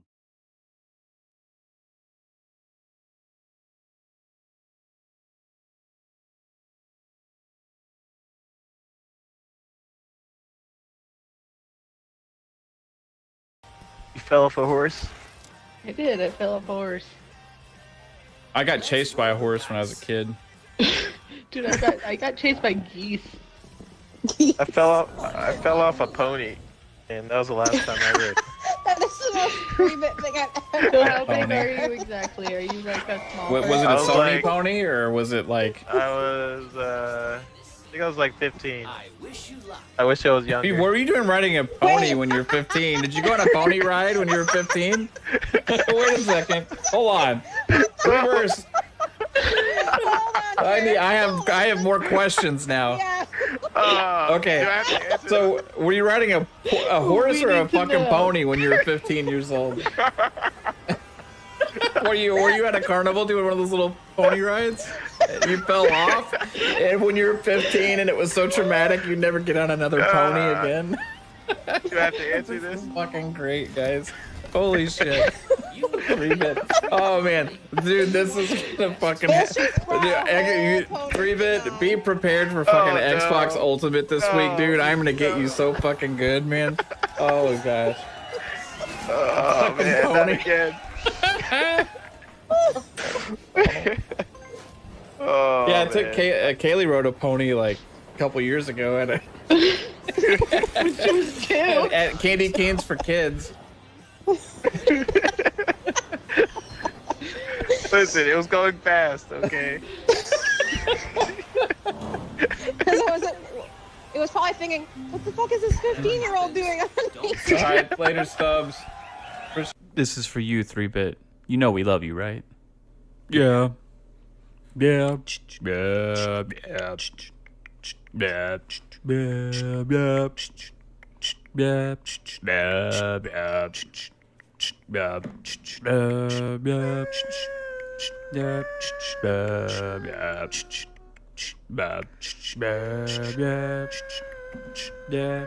yeah, yeah, Yeah, yeah, yeah. I'm just a 3-bit. Yeah, looking for a pony. Yeah, yeah. One that I can ride. Yeah. I'm 15 years old. Yeah. When I see that pony, I'm gonna jump on it. I hope I'm not too big, cause I wanna really take that ride. If you're 3-bit, let's do it. Ride it, that pony. That saddle's too small. Cause it's meant for a kid. Absolutely. That's brilliant. You fell. I told you, we got a 3-bit song. And it's way better than Beam Bap Boom Bop Bam.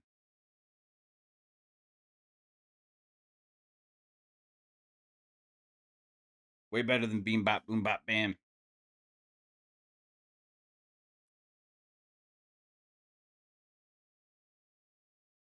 That's a throwback. Where's the retaliation, 3-bit? You're about 5 years late. About 5 years late on the retaliation. Since that time, 3-bit has worked at Xbox for different studios. He has cemented the seeds that have led to to where we are today.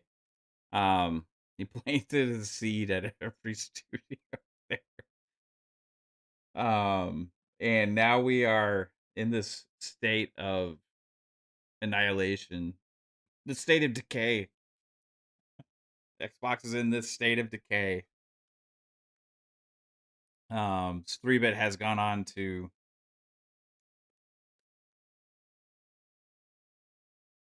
make his own fucking show.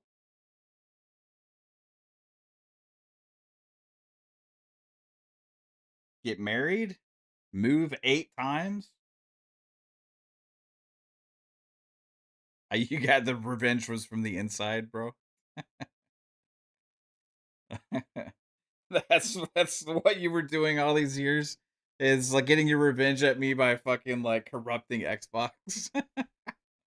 That's fucking brilliant, dude. 3-bit raised the price of Game Pass last year. He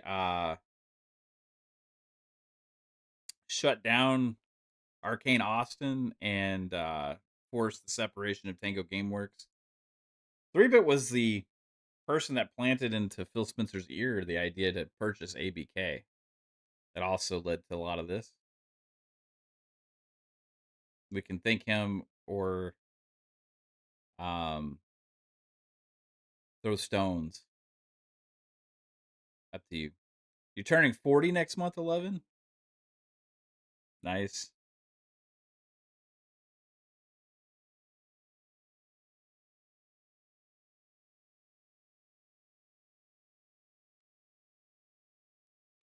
Kate just gave me an amazing idea, 3-bit. So just let you know. That was your greatest moment.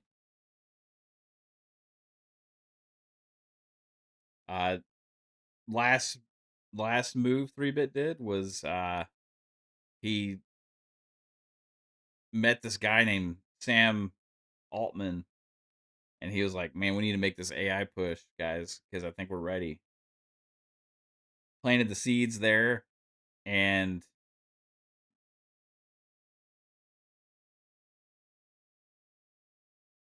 course, it told Satya, "You guys need to get behind this." Then he told, "Hey, Satya, guess what, dude? You're gonna have to go up on the consoles again. You know, because the AI thing is happening, and nobody can get storage." Did you guys know that 3-bit has 1,000 terabytes of storage in his apartment or his house, in his garage, and he has 5,000 5,000 terabytes worth of RAM.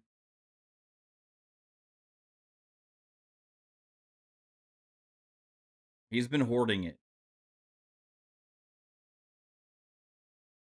His garage is just fucking full of RAM and SSDs. That's it. He's just as fucking RAM and SSDs. And what 3-Bit did with that is he was treating it like he did with hand sanitizer when COVID happened. You guys know that? You guys see the person on the news that like stocked up his garage with hand sanitizer, and was reselling it? I mean, this guy had more hand sanitizer than Puff Daddy had fucking baby oil. Um, it was 3-Bit, and then he was like, "Hey, the new thing's fucking RAM."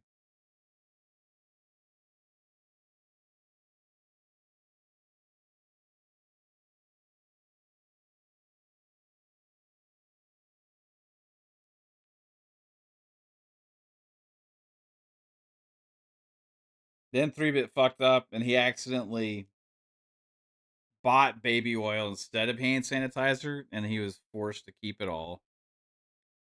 And that's why your hands are always so damn slick.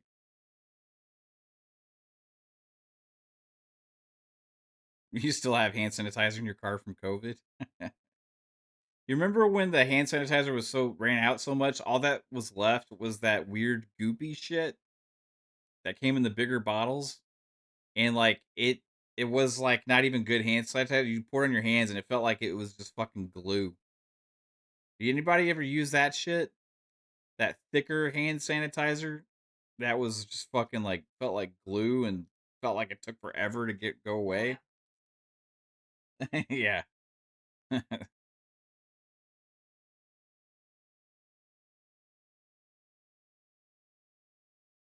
That was homemade hand sanitizer made with special serum. Homemade. That was actually squirt juice. None. Squirt. I didn't say anything. You got good price, I sell.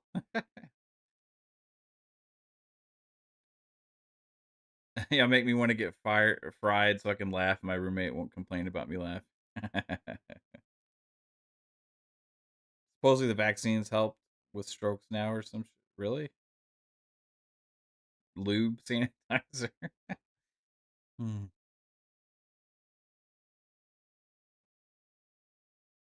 I don't know. Yeah, what kind of strokes are...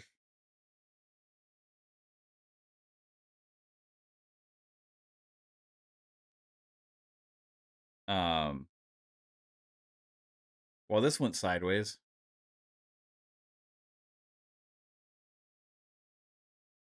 This all went sideways because of your beam bap boom bop beam bop bam. Razor Ultron with the $2 super chat. 3-Bit hoarding sanitizer during COVID and now the RAM? Yes. Absolutely. I mean, yes. That's what's going on, bro. Appreciate you, Razor.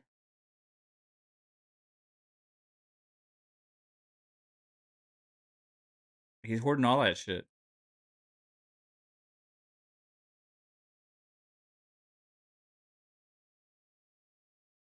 I want to ask. I'm gonna ask 3-Bit the question that Shane G asked. What happened to our Xbox talk? That fucking message. I'm gonna ask the same question that 3-Bit or that Shane G asked earlier. 3-Bit. If you had to pick one, if Xbox was having to make a decision right now, and you were in charge, and you could only keep one, State of Decay 3 or Blade, what you picking?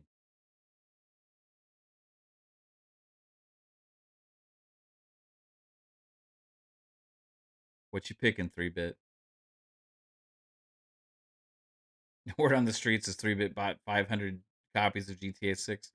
Well, actually, sir, they were going to actually release physical disc, but 3-Bit actually pre-ordered them all. So That's why they're only putting the digital codes in the box now.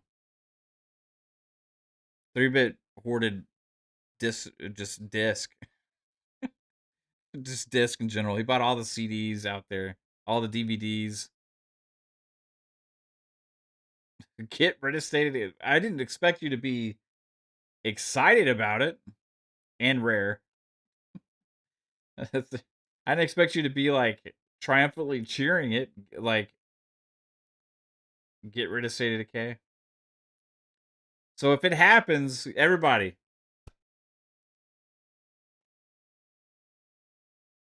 if it happens, we can now officially blame 3-bit. Remember this moment in time. Remember today. It is Tuesday, June 30th, 7:44 p.m. Central Time.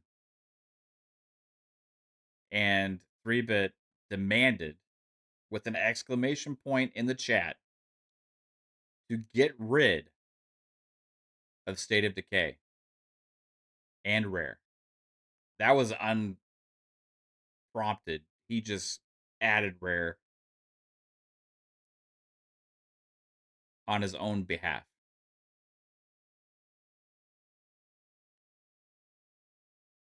So, here we have it. If it happens, we know who to blame.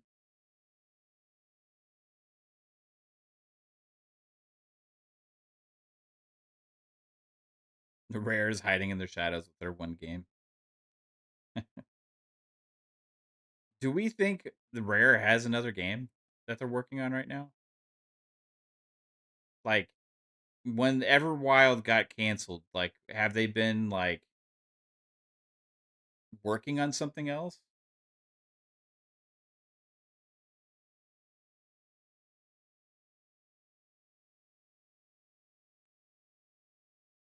I guess part of the reason I like State of Decay is the co-op multiplayer with it. Like, I love playing it with my friends. It's just chaos when we would play it together. And I like the, like, hey, this is your camp. Here, cool. Let me see what you've done, where you're at, and help you get shit. Like, I love several different aspects of State of Decay.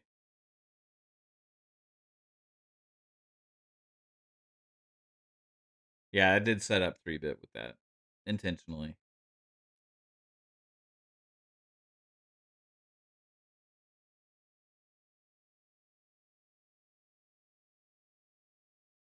I mean, should I do a ruthless poll in the chat? If you could only keep one.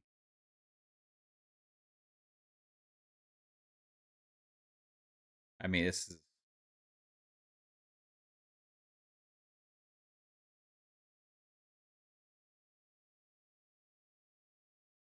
pretty ruthless.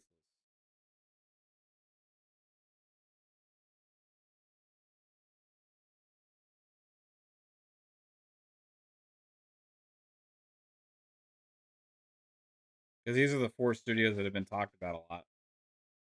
And Ninja Theory. But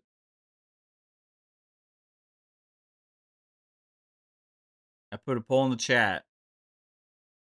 If you could only keep one, Arcane Leon, Double Fine, Compulsion, or Undead Labs.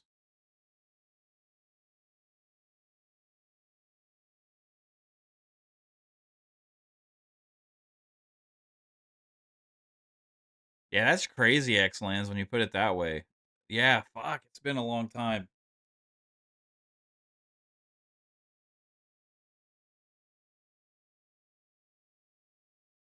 It has been a very long time. 12. I mean, it's already been 8 years since Rares came out with a new game. How long will it be before they actually end up having one?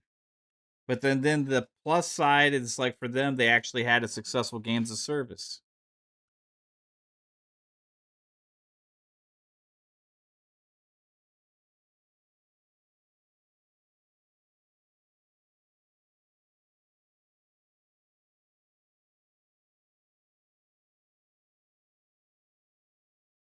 I mean, really, this comes down to taste, right?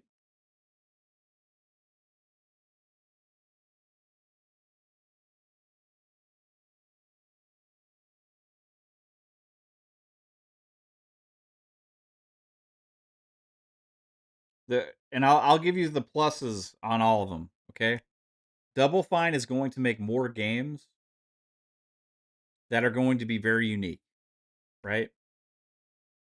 Compulsion will make very seemingly like special games that are going to be also be very unique. Um, but not they won't have as many games as Double Fine, right? But they're telling more of it seems like they're going to be telling more of a story with their game, right? Um,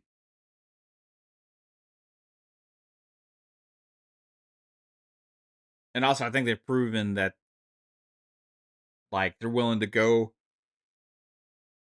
the extra mile with like they did with Stealth and Midnight to bring something special and different out there that really embraces something, like so. I would say that's multiple unique, smaller, creative projects. Maybe something that's a little bit more meaningful in some ways. That's potentially more impactful from with Compulsion in that way, but less games. Um, then you have Arcane Leon. That is a world-renowned developer that's made multiple games of the year type candidate games. Um, that has kind of mastered a certain play style and a mixture of stealth with action mechanics and abilities and like uh really immersive worlds type developer. And you also have games like Blade that they're working on now that who knows. I mean, I know one person in the chat that's seen it, but who knows how good it's gonna look. And besides that, then you have Undead Labs, which is basically State of Decay, right?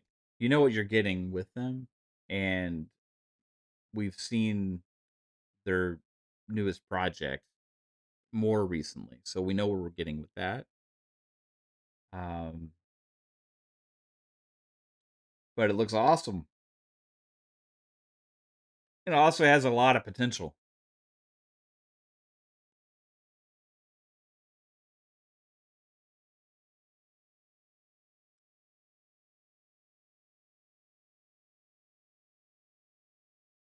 What's that? Like Conical is the name of that studio.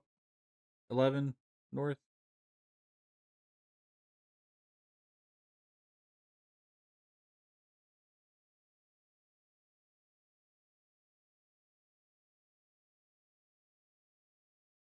Where the poll go? Ship your ass, bro.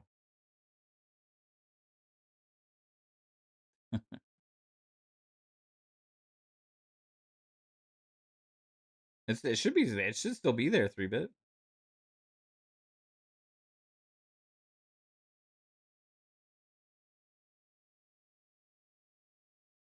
Pacha says you can't make a game about a lighthouse followed by a game about pottery. Where's Psychonauts 3 and Brutal Legend 2? Yeah, like there's the whole discussion we were having earlier about like how forceful should platform holders or publishers be over what the studios make,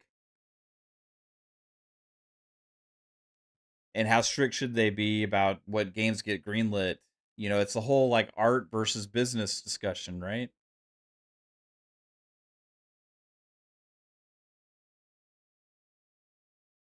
Should I wrap up the poll?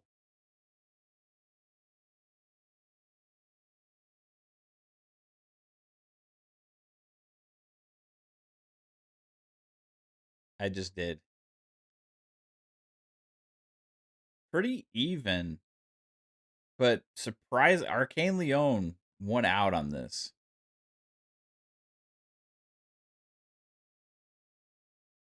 37% said Arcane Leon. Double Fine was at 26%. Undead Labs was 21.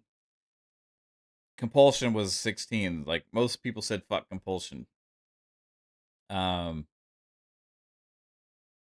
I was surprised to see Undead Labs third. Yeah, Arcane Leon won out.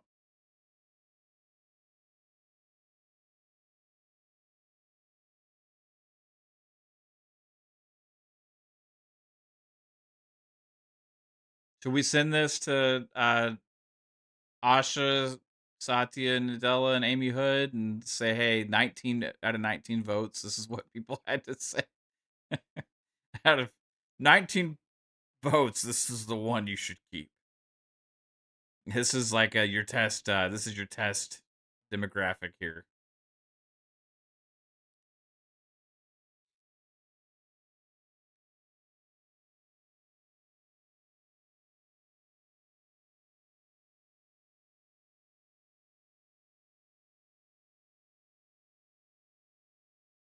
I think we should.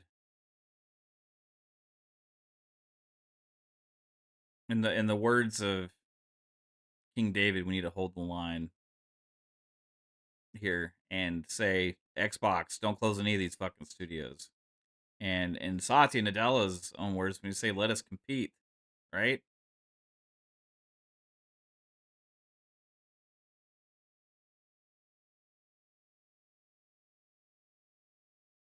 Because remember, this was a time and place. Let them know. You guys are in my DM. King, what will we do?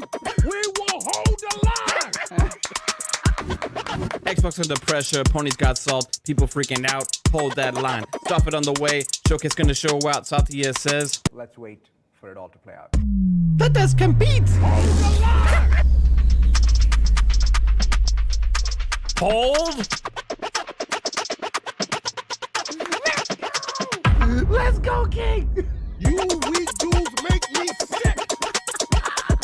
King speaking facts, double status everywhere. Redfall may suck, but we got games to spare. Boys are gonna shine, Hellblade 2, everything's fine, just hold that line.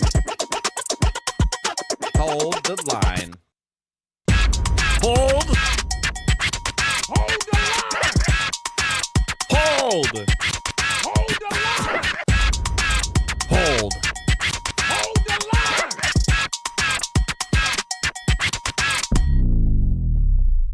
Let's Yeah. Wait to see how it all plays out, is what Satya is going to say. Oh, man, those days of Xbox.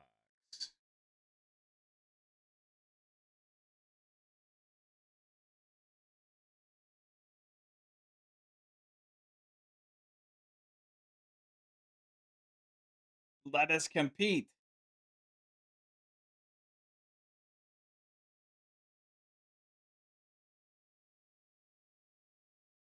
Is that better than Beam Bop, Boom Bop, Beam Bop, Bam? Or 3-Bit Pony?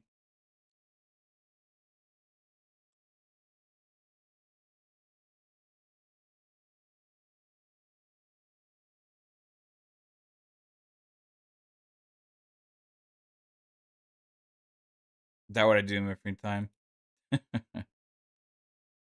Yeah, it's fun messing with 3-Bit. That's for damn sure. That 3-Bit Pony video took me like 30 minutes to make.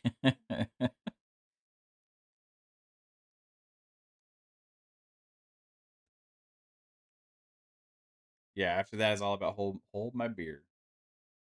Hey. I mean, let's be real though. Last year we had so many fucking games come out from Xbox, and there were so many good ones.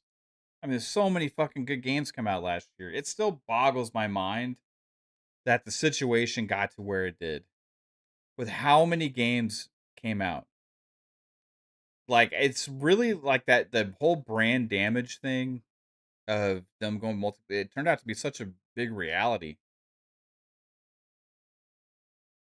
Or maybe their investments just got so much with so much spending that it just became hard to match on the actual revenue. Like, whatever, they lost millions of customers after they raised the price of Game Pass, millions of customers after they made that decision. Like, I just really think that whole, like, time period there, it should have been this time last year of just like, holy shit, everything's amazing. Look at all these fucking games, and all these games are great, and all this stuff. But it was all marred by, you don't need an Xbox to play, right? That's just what the talk was, you know? And now people are pissed off that they're trying to bring back the fact that you do need an Xbox or at least play on PC to play some of the games, right? And they're just kind of like stuck in this really weird spot where you can't make anybody fucking happen, you know? Like that price hike alone with the Game Pass was really, yeah, Serve was like such a disaster move, but it came at a time when they were like, seemed like they were trying to figure out ways to, okay, well, we've gotten to this point. Now we need to make ways to like maximize on this. And they like just went and damaged everything that Xbox was in this rapid acceleration of trying to become something, right? Bigger than it was, too fast. And they alienated a lot of the fans that had been behind them for a long time. I was sitting here championing the fact that, hey guys, you don't need to fucking leave Xbox so other people can play your games, because like our experience is the same, and I still feel that way. But you can't ignore the business decision behind it. Just seemed like wholly just mismanaged, to the point to where the brain damage people said was going to happen did happen, and maybe also because of a lot of the noise out there. But it happened, and got to that point. We have another showcase that everybody's looking forward to. It seemed like a lot of people were in acceptance, kind of where they were headed at that point, but the business had tanked. The business had been so damaged. Uh, Millions of people unsubscribing. Uh, People selling their Xboxes. People saying, okay, well, fine, I don't need one. I ain't gonna play on one, right? Oh, whatever." And here we are. We see Phil and Sarah leave. Asha comes in, tries to reignite the energy around the brand. Working in a lot of ways, drop the price of Game Pass back down. It's not a cheap win. No matter what anybody says, it's not a cheap win. Um, Restoring faith in the updates to the console, bringing the green energy back, trying to bring Xbox back to what we hoped it can be and what it was. Leading up to the summer showcase, amazing momentum and energy. Right, the whole logo gate ended up flipping on its head because Gears was not coming to PlayStation. Clockwork Revolution, they decided no, weren't coming to PlayStation. That brought reignited energy from some in the Xbox community that had lost their faith. You start having content creators from big content creators, out there talking about Xbox is back, Xbox is back, over the first 100 days of Asha. And then the day after Summer Showcase, it's like, okay, well, this has been fun. Reality time. This is the first 100 days was about learning what we need to do, and now we're going to make a lot of the changes and the cuts and resetting the business and restructuring. And right now we're in the fallout of that. You have meltdowns from big content creators and big people like Greg Miller. You have meltdowns from many out there that are just pissed off that they may be closing studios in the name of exclusivity or whatever in their eyes. And meanwhile, we're just Xbox fans trying to fucking look forward to the games they showed at the showcase. And now we don't know what's happening, right? Like, we don't know what's happening. We don't know what's going on. We don't know what studios are coming. we don't know what studios are going. I mean, what studios may become independent, what could be shuttered, what games could be canceled, what we have to look forward to. Like that's the hardest thing. Like when you're like a gamer, I think at times when you have a preferred platform, whatever you prefer to play on, right? When you have a device or hardware that you're invested in, is not knowing what you have to look forward to. It's always good to know you have things to look forward to. We have things that we know, like Gears is gonna come out, Halo's gonna come out, Fable's gonna come out, right? Um, we know a lot of what is coming, but we don't know beyond that what the future holds, and even some of the games that were just shown to us at the summer show are up in the air, according to reports, right? So I just hate that beyond the immediate, we don't know anymore.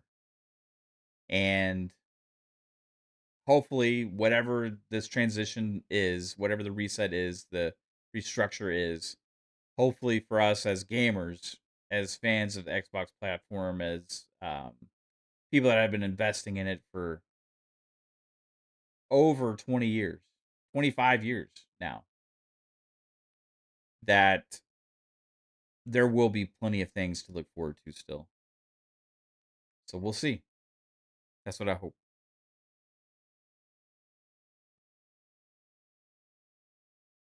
But guys, this has been fun. This has been fun. I've been going on for almost 3 hours. I didn't even realize it's been that long. But thanks for tuning in. This is the last day of June. I hope you have an amazing July 1st tomorrow. And we got fireworks coming this weekend for July 4th for those in the U.S. Hope you have a fucking awesome July 4th and have fun celebrating. It's been fun hanging out with all of you. Thanks for tuning in and watching. Probably won't go live. Maybe I'll go live tomorrow. I don't know. Probably not. If not, then no, next time you'll see me is on Thursdays FSP. That'll be at 8 p.m. Eastern time. Until then, like Poison shared in the chat, check out the Discord. Hit the like button, share it out, notification bell, all that kind of stuff. Sub to the channel if you haven't already. Greatly helps us grow and people find us. Peace out. Take it easy. Thank you all for being here. Good night.